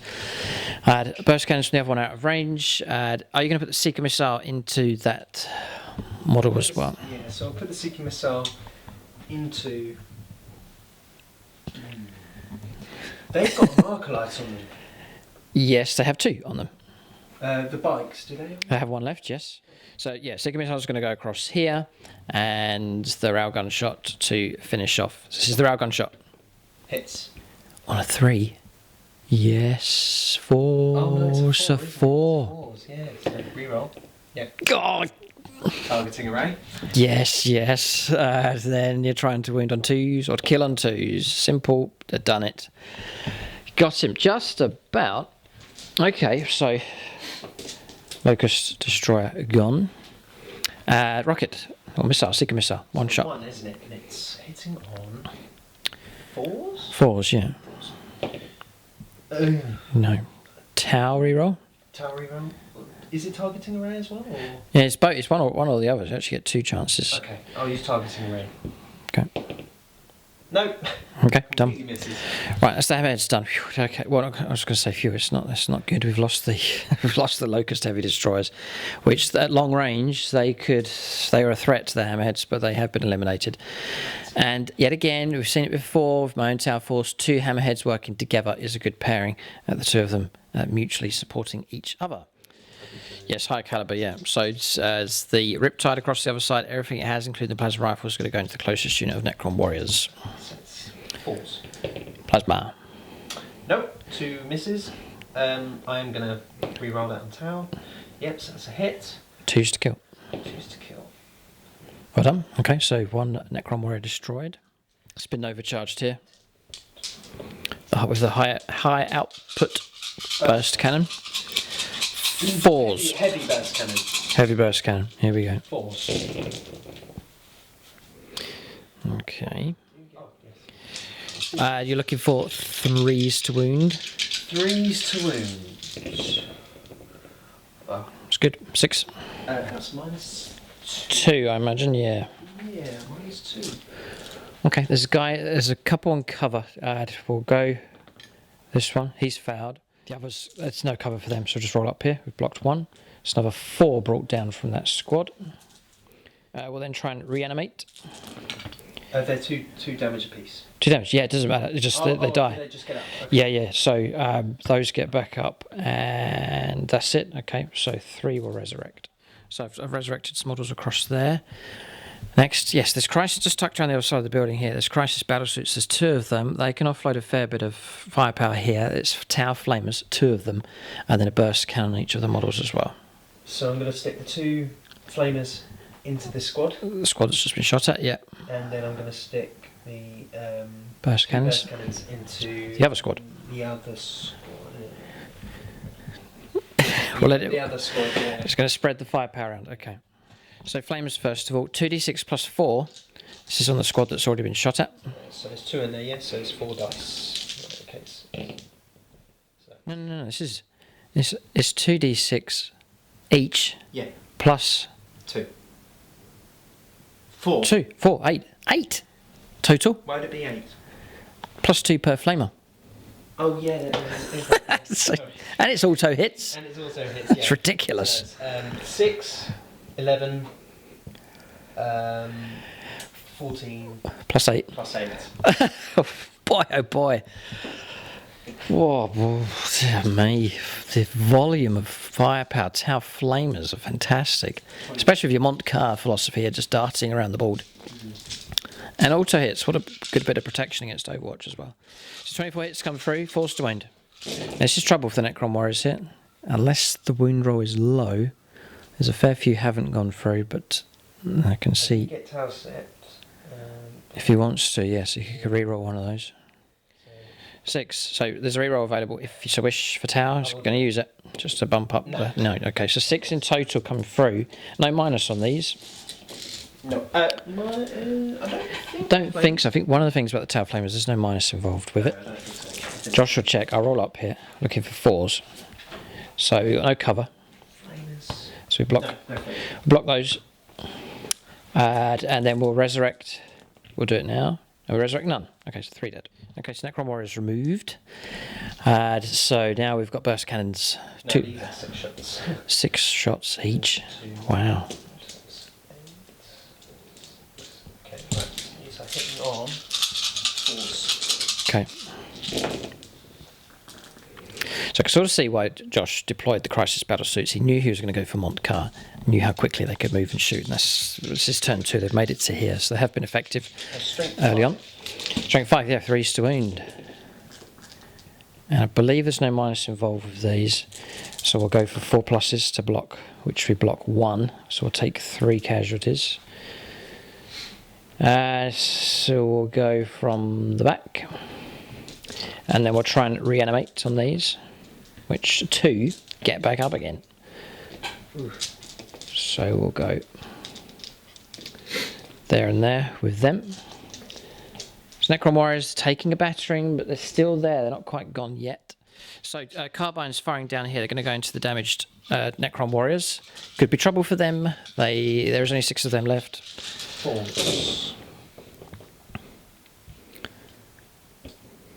Take away the misses.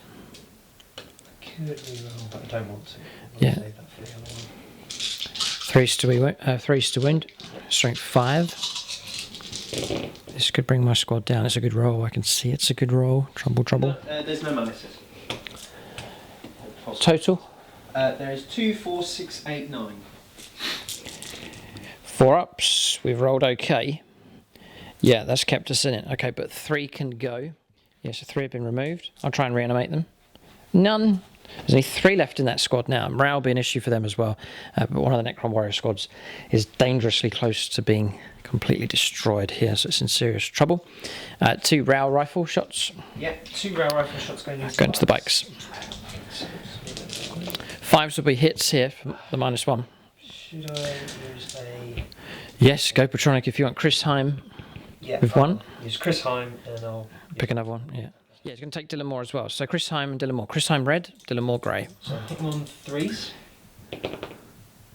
Oh. 4s for hits, actually. 4s? Yeah, oh, I see, yes. +1 to hit rolls for marker lights. And then -1. And then Tau set, so I am going to reroll that. This is on Chris Heim. Yes. They both, the Patreons, get their hits, 3s to wound. So that's 1 wound's come through and Dylan Moore and 1's failed. Okay. So we'll go for a 5+ invulnerable save. We'll go for Tom Weeks to help us out on this one. To block it, he does. Thanks, Tom. So no damage coming through across there against the Tomb Blades. They still remain alive here, but a number of Necron units have been hit very, very hard indeed, and will struggle to recover for the rest of the battle. There's only so much I can repair. Technomancer's a busy man. So, looking around, broadsides. Yes. They're available. Okay, so 5 powers coming from the broadsides now. Everything's going into the Scorpion Destroyers. Everything. Right, okay. So it's plasma shots, which will be 6 shots coming through, and the rail rifles, 6 shots from them as well. Yep. Rail rifles first, so hitting on 3. This will be trouble if the hits come through. We'll reroll. Yeah, okay. Okay, 4 hits have come through, as Josh is on 3s because of the marker light. Okay, and then it's... 4s. Because of Whirling Onslaught. It stopped 2. So 2 make it through. One of those is a 6. Yep. So we'll take a mortal wound. We'll try and do a few saves of 6+ for cover. In desperation. Oh. We block 1. Damage of D3+3. Alright, so he's dead. Next, we're going to go on to plasma rifles. 6 shots. Okay. Already used that. 3s, yeah. 4s to wound because of whirling onslaught. It saved us on one of those rolls. So those 2 make it through. Those are AP -4. Yep. So I'll take 6s again on Devin's squad. No, can't claim cover on any of the others, so that will go straight through. Yes, no, it's 3 wounds on him. He's got a wound. Oh, no, he's dead. Sorry. That's okay. That's all right, because I'm 3 wounds. I'm thinking I'm 4. I'm thinking I'm a crisis battle suit. And then we'll put him as dead straight away, immediately. So 3 have been slain. We'll then try and do reanimation protocols, because I think firepower is finished against those from that unit. It would be useful enough to resurrect one of these, which we do. Okay, so we'll put one of the threshers back on. Okay. To there, yeah, okay, so that's that done. It's 18 shots coming through. This is the Fire Warriors. Forgot about those. They're going to unleash a double volley heal rapid fire shots into the Scorpec destroyers. Do I have any marker lights left? You got 1 left, yeah. 1 left. Okay, so they're hitting on 3. 3s, nice. Okay. Strength 5, toughness 5. It will be 5s to wound. Okay. So the easiest one to roll will be now for the hit roll. Yeah. No. Which has missed on 2s, okay, and then we're now looking for 5s to wound because of whirling onslaught. That stopped a couple, okay. 4 make it through. Be handy to keep one of these models alive. It's AP -1, so we'll take 4 ups, and we are alive with a wound left. So 2 wounds come through against the Scorpec destroyers. We'll allocate here upstairs. Okay, so that's the situation. If Scorpec destroyers halved in size, so that's their effectiveness will be. Effect, he's dead. Goodbye.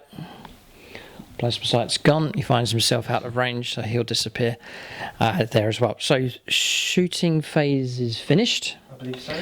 Do you have any charges?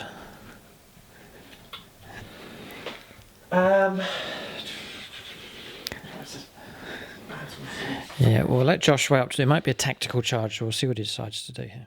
Yeah, charge has gone ahead. Crisis battle suits, the Flamers have gone in against the 3 remaining Necron warriors. I think Josh is going for an extreme wipeout here. If you can get it's desperate stuff. 5s.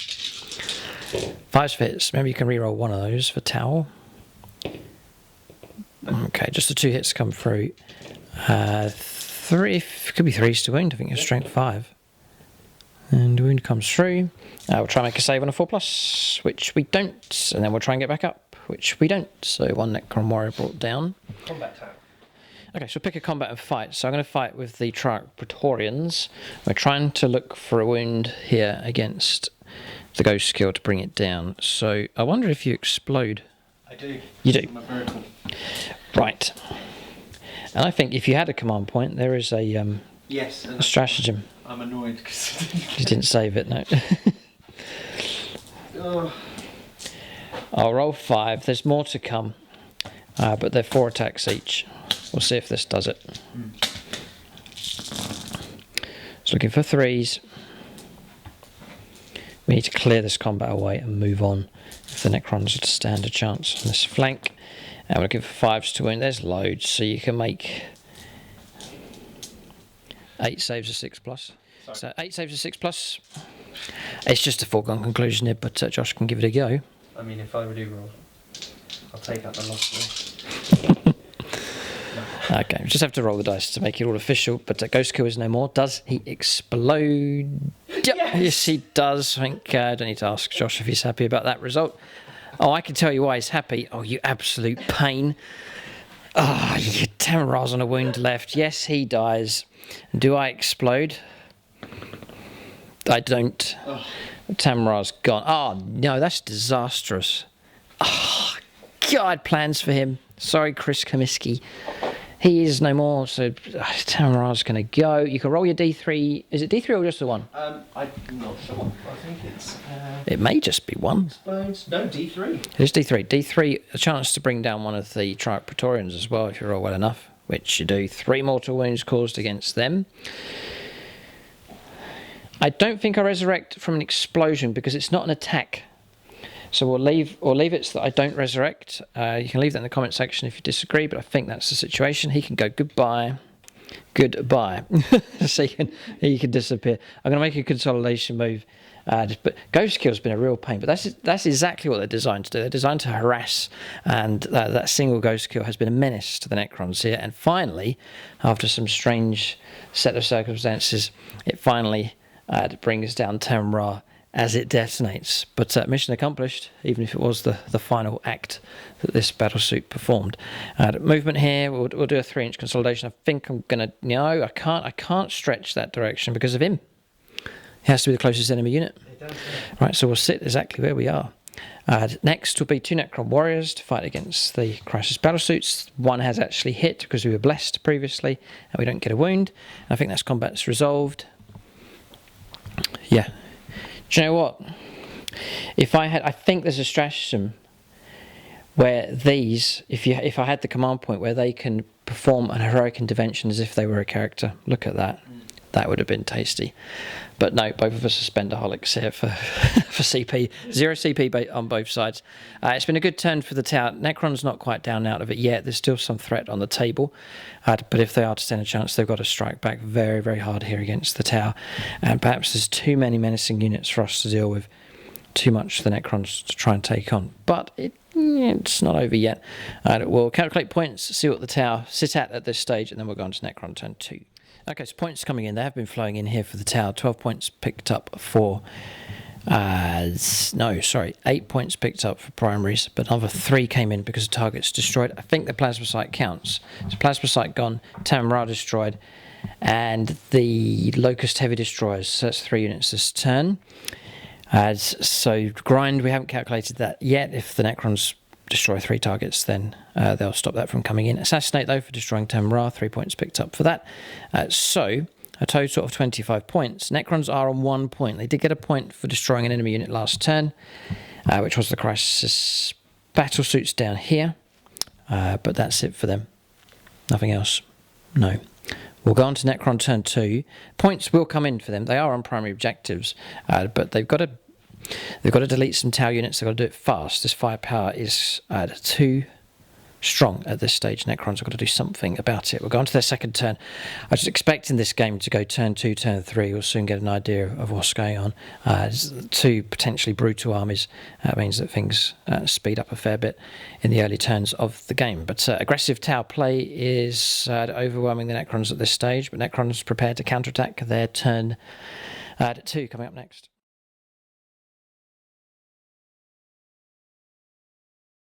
Right, so moving for the Necrons on their second turn 2. Is that all it is? Sorry? It's only turn 2, isn't it? It's crazy. Right, okay. So, Living Metal restored a wound onto the Squadback Destroyers. They've moved through in this direction, just trying to go for model count on this objective. The 2 Tomb Blades have jumped across as well. Track Praetorians have jumped across. We've got to go after this commander. It's just a real menace. So we've had to divert attention to take on him.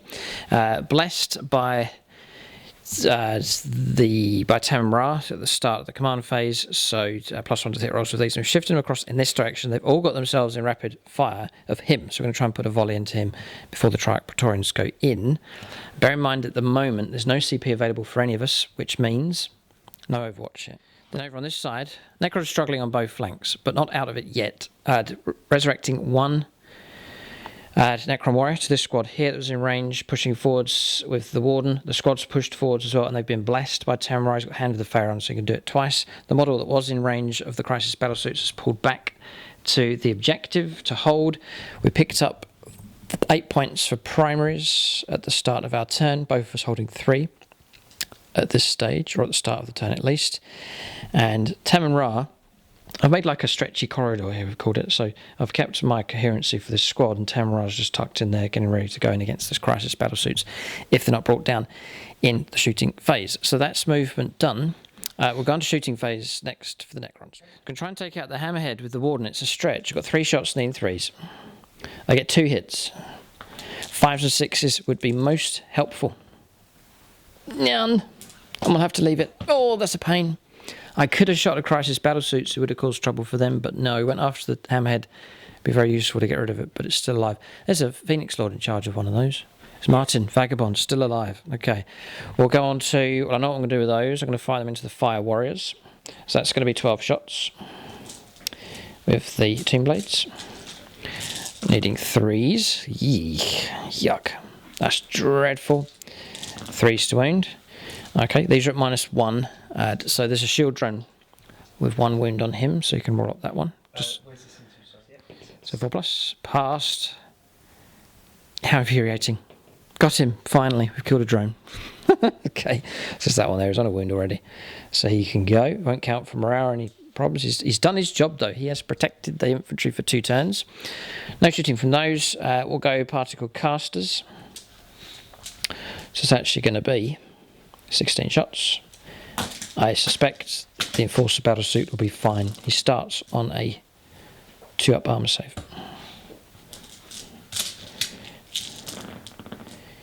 Force to wound, I think. Do you know what? I think we're 3s to wound because we're strength 6 with these.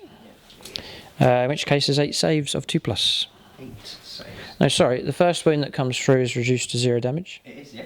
So that goes. That's for the relic drone. So 7 saves to make. 7 regular saves. Yeah. 2+. Ooh.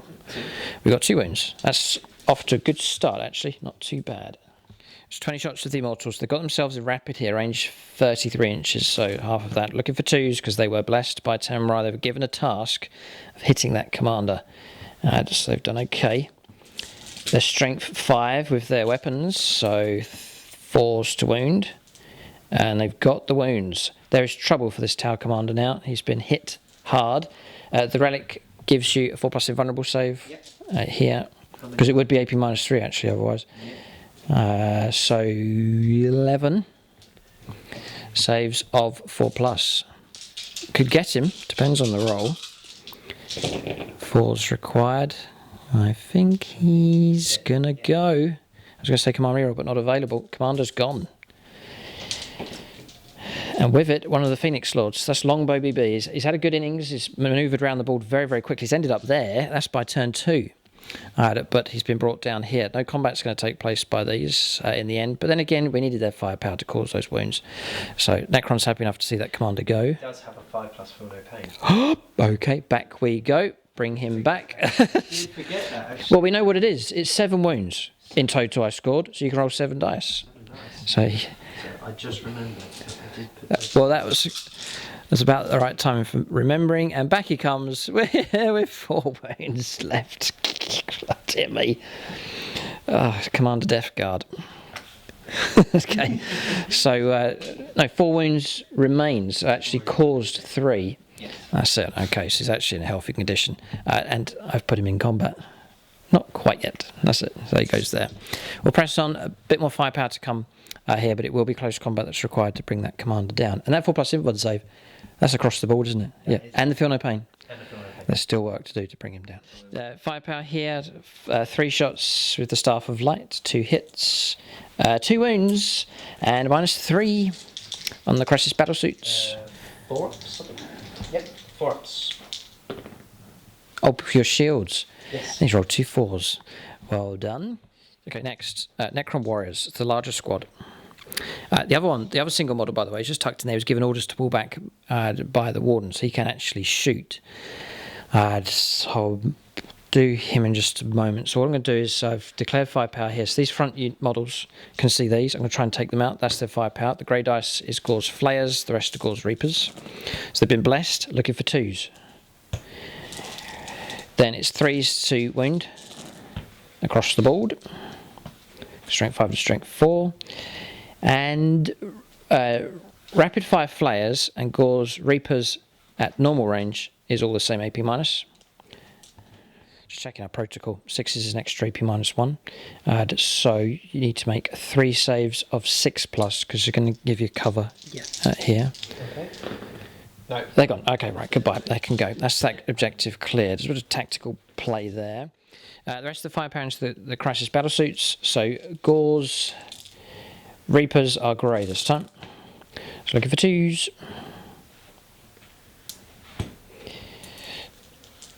Six is irrelevant here because it's a 4+ invuln save. So looking for 4s to wound with the Reapers. Strength 5, toughness 5. And 5s to wound on the Reds. So we're looking at a situation like that. 5 saves. 5 saves? Yeah, 5 saves are 4+. So I don't think we're going to get the wipeout yet. Good rolling. Exceptionally good rolling. A wound has come through. Is that enough? It is. Yeah, 1 crisis battle suit can go. So there's 1 remains. Yeah, okay, right. 2 Reaper shots. This is from the Necron warrior just tucked around here on the objective. He gets his 2 hits and he gets a wound. 4+ invulnerable save. Passed. Well done. How useful is that? Taking an upgrade. Yep. Very, very good. And I think that's firepower finished on this flank, and I think that's our firepower finished across the board.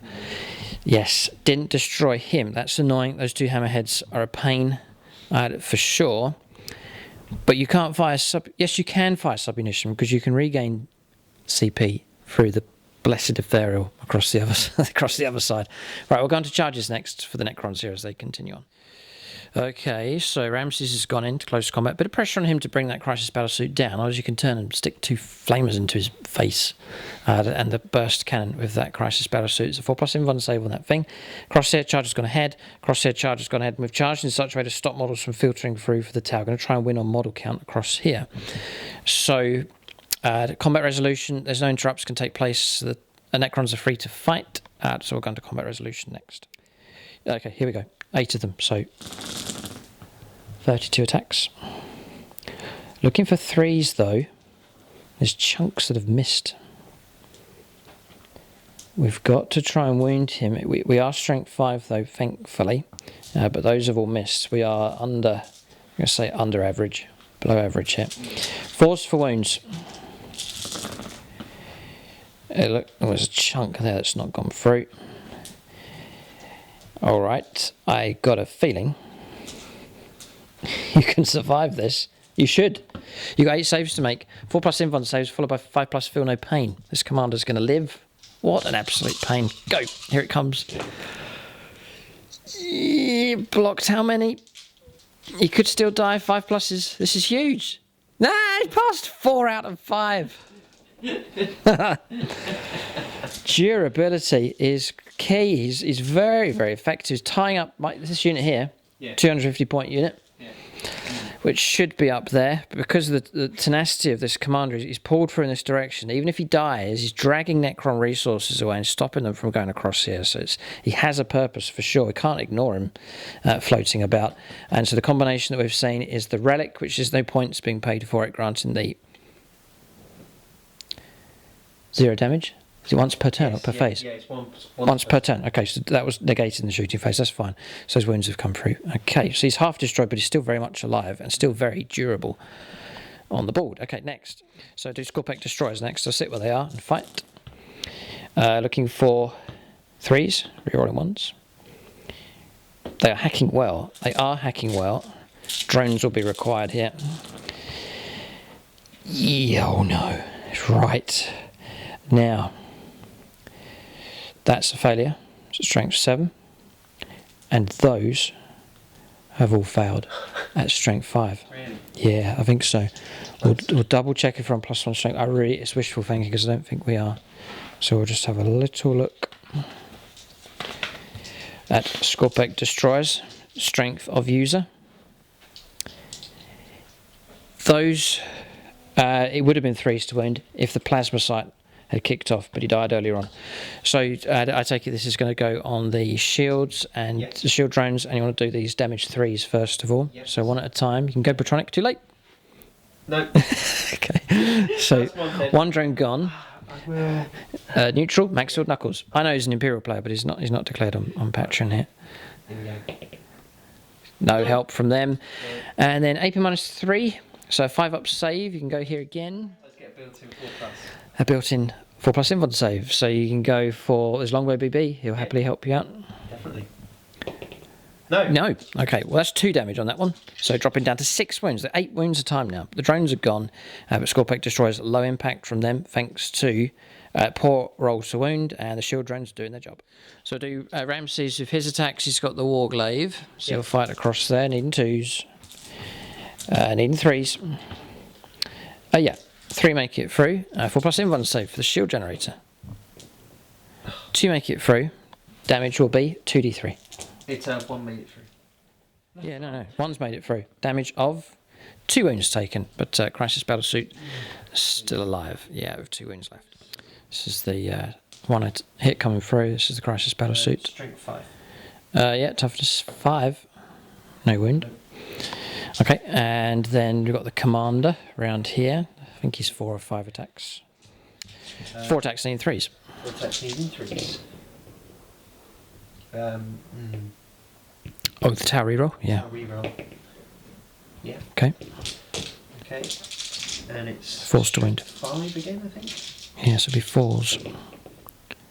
Just the one. Just the one. 3 up. No, cause to wound. Okay. And then the broadsides. Yes, broadside's next.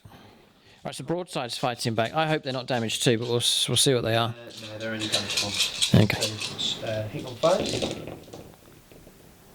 There's a tower reroll available at some point. Reroll. Do it now. Nope. And then 4s to wound. 4s. Okay. At minus 1. -1. Yeah. Okay. So 1's gone through. So taking a wound on Devin's squad. They've taken a battering this game. It's not quite enough to bring one of those models down. So there's one of them now on 2 wounds. As combat's resolved across the board, as morale none for anybody. Drones don't count towards morale. I think you've lost 1 battlesuit across there, so it's not going to cause any problems. So morale's not an issue. Both sides desperately fighting. I've got a triangle of combat here going on at this point in the battle. Necrons are... Well, what we'll do is we'll give you an update on the score. Necrons have scored some points, and crucially, they've disrupted 2 of the objectives in Josh's territory here. That one's been cleared, and this one, I think we hold at the moment through model count. So there's disruption from the Necrons taking place. That is quite critical for the flow of points coming in. As for how long they can keep that up, we'll have to see. It may just be an interruption in the flow of the game, but we'll give you an update on the score. Yes, points coming in. There's 8 points picked up for primaries, plus the other ones. We're on 9 points in total. Assassinate nothing. Could have done, but failed across here. And Purge the Vermin's been disrupted. Josh has units in all 4 table quarters here, thanks to that commander staying alive. So I'll end the turn here. It's 25 points to 9. Tau are ahead. They are in a better situation, but Necron's still clinging on at this stage. We'll go on to turn 3 next for the Tau.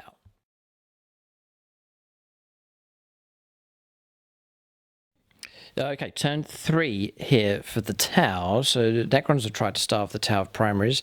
Tau are doing the same in return. So across here, you've got an objective secured unit that's moved across. The Fire Warriors, we didn't deal with them. The drones protected them. They've now moved in and they've claimed that objective. So Necrons will not be able to get that. Hammerhead's moved up the road, as predicted, and has now claimed that objective. Across here, we haven't dealt with the Riptide, and it's now moved round onto the objective. So too has the Crisis Battlesuit. We have troops. We have a troop model on that objective.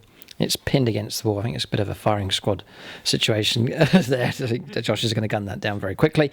And look at this. The Tau Commander has moved across to here. 1 model now on that objective. And we only have 1 model on that objective as well. So that's going to stop the Necrons from picking that up. That's going to cause trouble for us. We were hoping to pick up more points for primaries as a way to catch up, but Tau are going to disrupt that. That's good tactical play.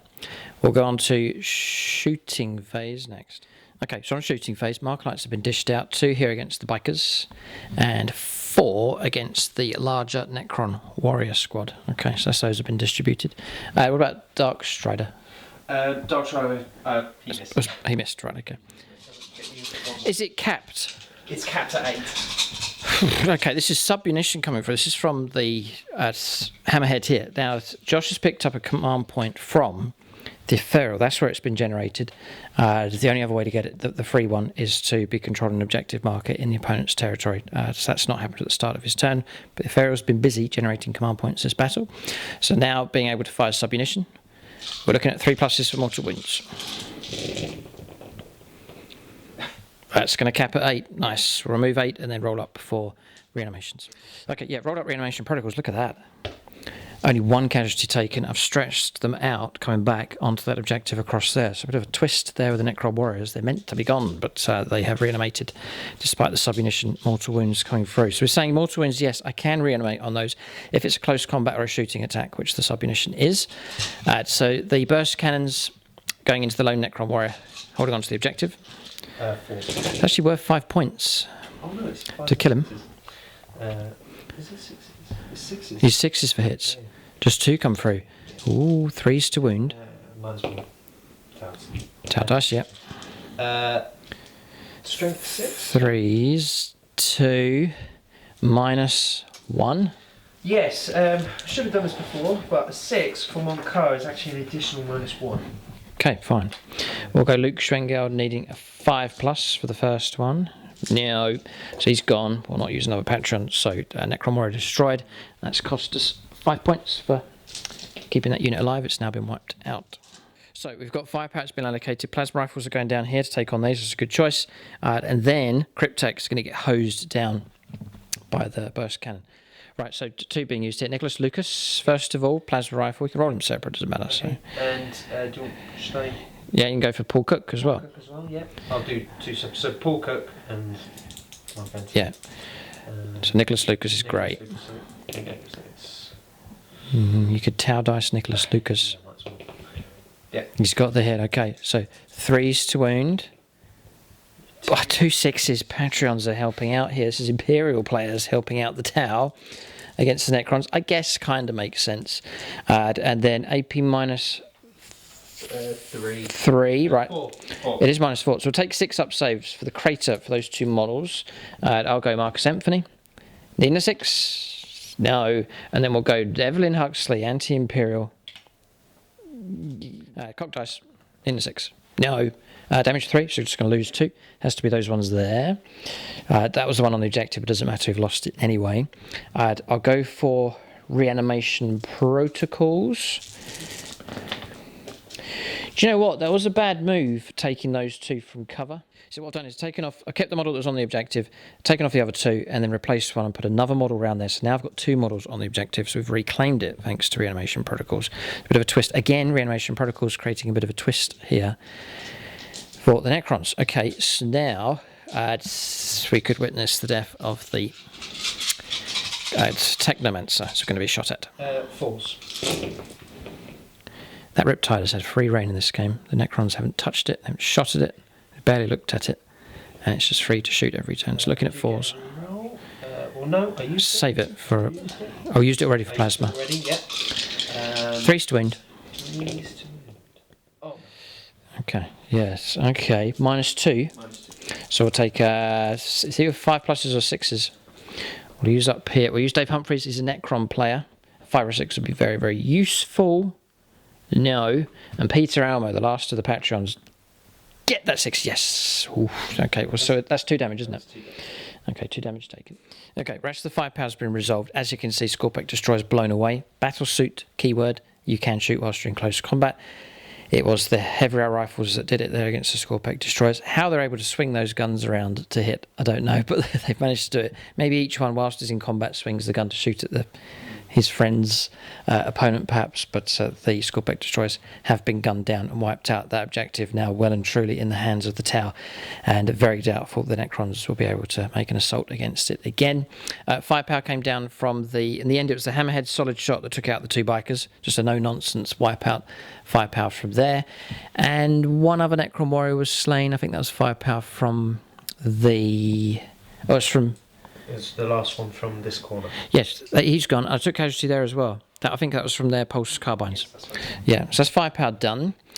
Tau looking strong at their end of the board. There's no real Necron threat anymore. If Necrons are to win, they've got to try and cling on to what they have and just try and edge ahead in points. But did I shoot with the fire warriors? No, they are available. Okay, I'll shoot the last slot into them just because they got the mark. Yeah, range 36.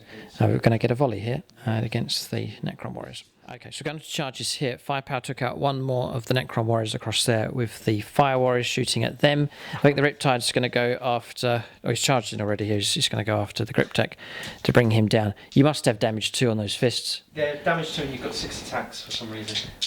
Okay then, here come the attacks. 5s. There's 2. There is a thing about the Riptide. It's like a psychological type unit because a lot of... I'm busy firing heavy weapons, other stuff, and then when you've got your smaller weapons, you think, what's the point in starting to shoot at that thing? It's just going to absorb so much firepower. So what's happened here, I've seen it done in other editions, it gets left alone.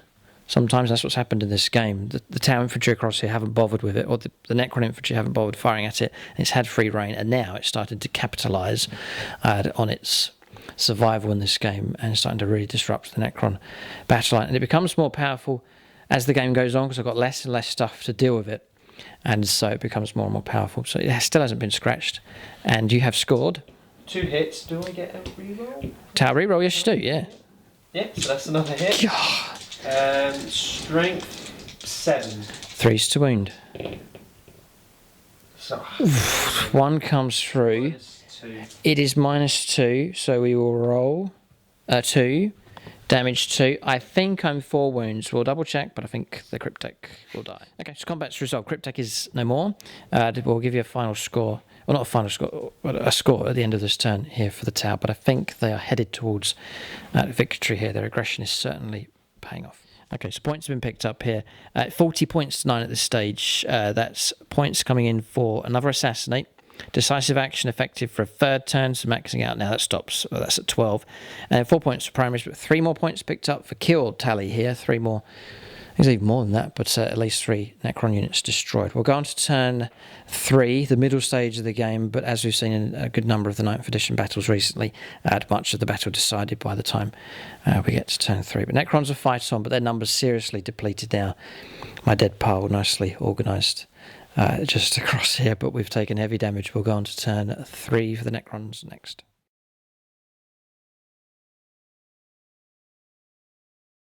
Okay, so we've done for the Necrons here on their turn 3. A little bit of adjustment going on here with the Immortals, but they need to hold on to the objective and then shoot. Praetorians moving out, getting ready to charge. The problem is if we charge into here, we'll be shot to pieces across here by these, but there's not much we can do about that. Necron Warriors forming up here on the objective again, getting ready to lay down some firepower. The Warden's gone with them. Ramses has turned around to go onto the home objective, and that's about it. Ready for the Necrons. Need to clear table quarters to start getting those points for Purge the Vermin, and to keep the points for primaries coming in if we're to stand a chance. But I reckon it's too little, too late perhaps. We'll press on. There's still a sting in the tower left with the Necrons. Right, shooting has taken place here. A good volley from the Necron Warriors. They were blessed. They have wiped out the Pathfinders.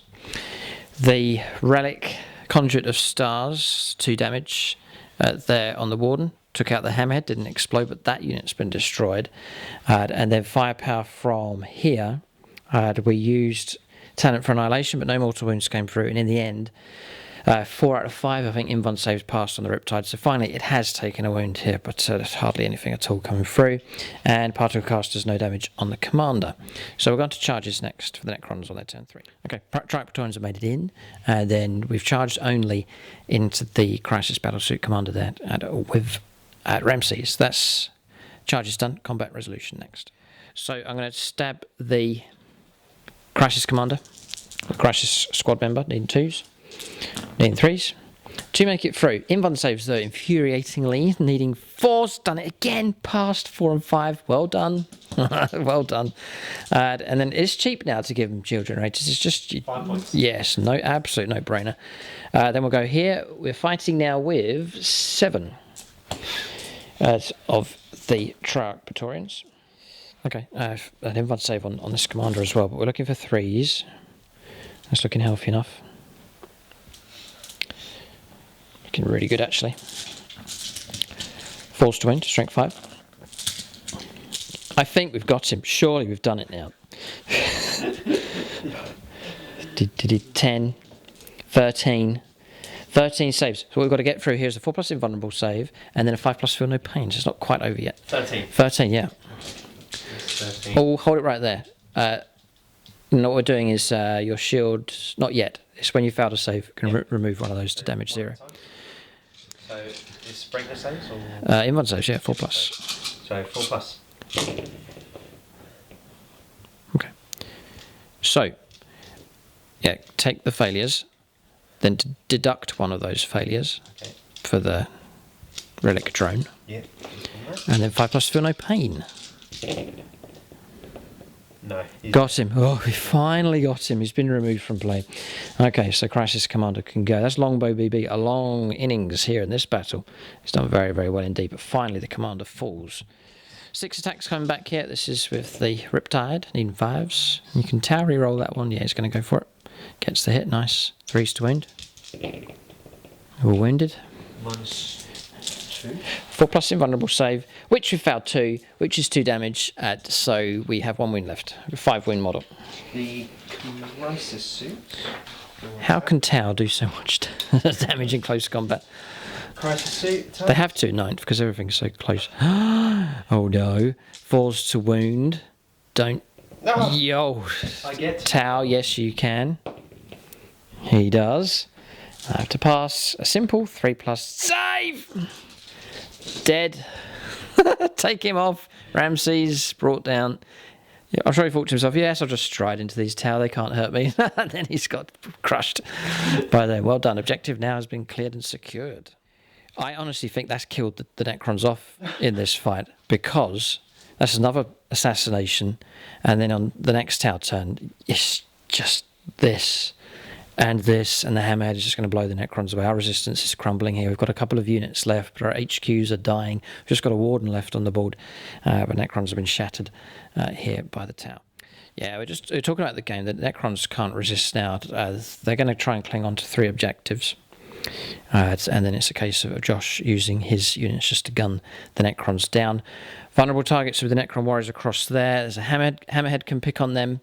Fire warriors, these also, and then across here we can try and cling on, but again the broadside battlesuits will prove trouble. And then across here, the Riptide, free to move and shoot again, will cause trouble against whatever target it decides to go after. So I think Tau are going to win the grinding process here, and Necrons will suffer defeat. Yes, the game is. I was thinking about whether to try and see the game through these Necron units, but all Josh has to do is wipe out that unit of Necron warriors. If he does that, it takes away 5 points from me, 4 to the last. I get no points to that secondary at all. It clears me off of an objective, and then it's a case of I'm holding 2, Josh is holding 4, and it's a downhill slope the Necrons will not be able to recover from. So we'll end the game at this point. We'll calculate points that would come through. A good contest though between these two sides. Necrons stood up to the Tau for sure, but the grinding process, it was the Tau that emerged victorious. Aggression from the Tau here has been most successful in this game, but we will give you a final score at this stage. Yeah, I thought the margin would be closer, but it's not. It's quite a high margin here for the Tau. So, points of primaries, it's the turns 4 and 5, the points will start flowing in. So then, decisive action was very good in this game, maxing out on that, so 12 points picked up for that. Assassinate coming through. We're saying the Warden may survive to the end of the game, but even then it's 10 points for the Tau, and then grind them down. We're saying perhaps another turn of achieving that. Would be another 3 points coming through, possibly more, but 68 is the total for the Tau, so good enough score. And for the Necrons, they did get points for primaries, and we added on a few more at the end of the game for them. Then Purge the Vermin, we said this table quarter would be likely enough that the Necrons would keep the points flowing in for that, but nowhere else. And then nothing for to the last. We didn't keep the Necron warrior units alive. We're saying in 2 turns they would die, but they wouldn't stand a chance. And Assassinate, we only destroyed 1 character. Yes, kept Darkstrider and Ethereal alive. So 43 points to the Necrons. They do lose by a fair amount. But a good contest here. One of our favourite matchups at the moment, Tau versus Necrons. But in this particular fight, it's the young that have triumphed over the old. So I'll just call out the patrons at silver level at the end of the battle. That is Anonymous, Darren Gardner, Denny Wright, Peter Goodall, William Schwarz and Williams. Big thanks to them for their support at silver level. For units of the game, Necron units struggled, but in that struggle, I think it was the Necron warriors that did okay. They endured well. They did take a heavy battering from the Tau, but they recovered warriors. Reanimation protocols was very high level from them. Their firepower was well directed by Tamra, and they did cause casualties on a variety of targets. So I'm going to give it to them. Hard work from the Necron warriors in this battle. Honourable mention to the Ghost Tide here, or the Riptide, sorry, for the Tau. But Josh is going to give it to the Ghost Kill for its early assault. It sent a signal to the Necrons, the Tau quite happy to close in for the kill at close range, and that set the pace for the rest of the battle. That's units of the game for both sides. Keep a lookout for more Challenger Scorpion battles and battle reports here on YouTube and on YouTube channel membership as well. Great game. Thanks for watching, and tune in next time.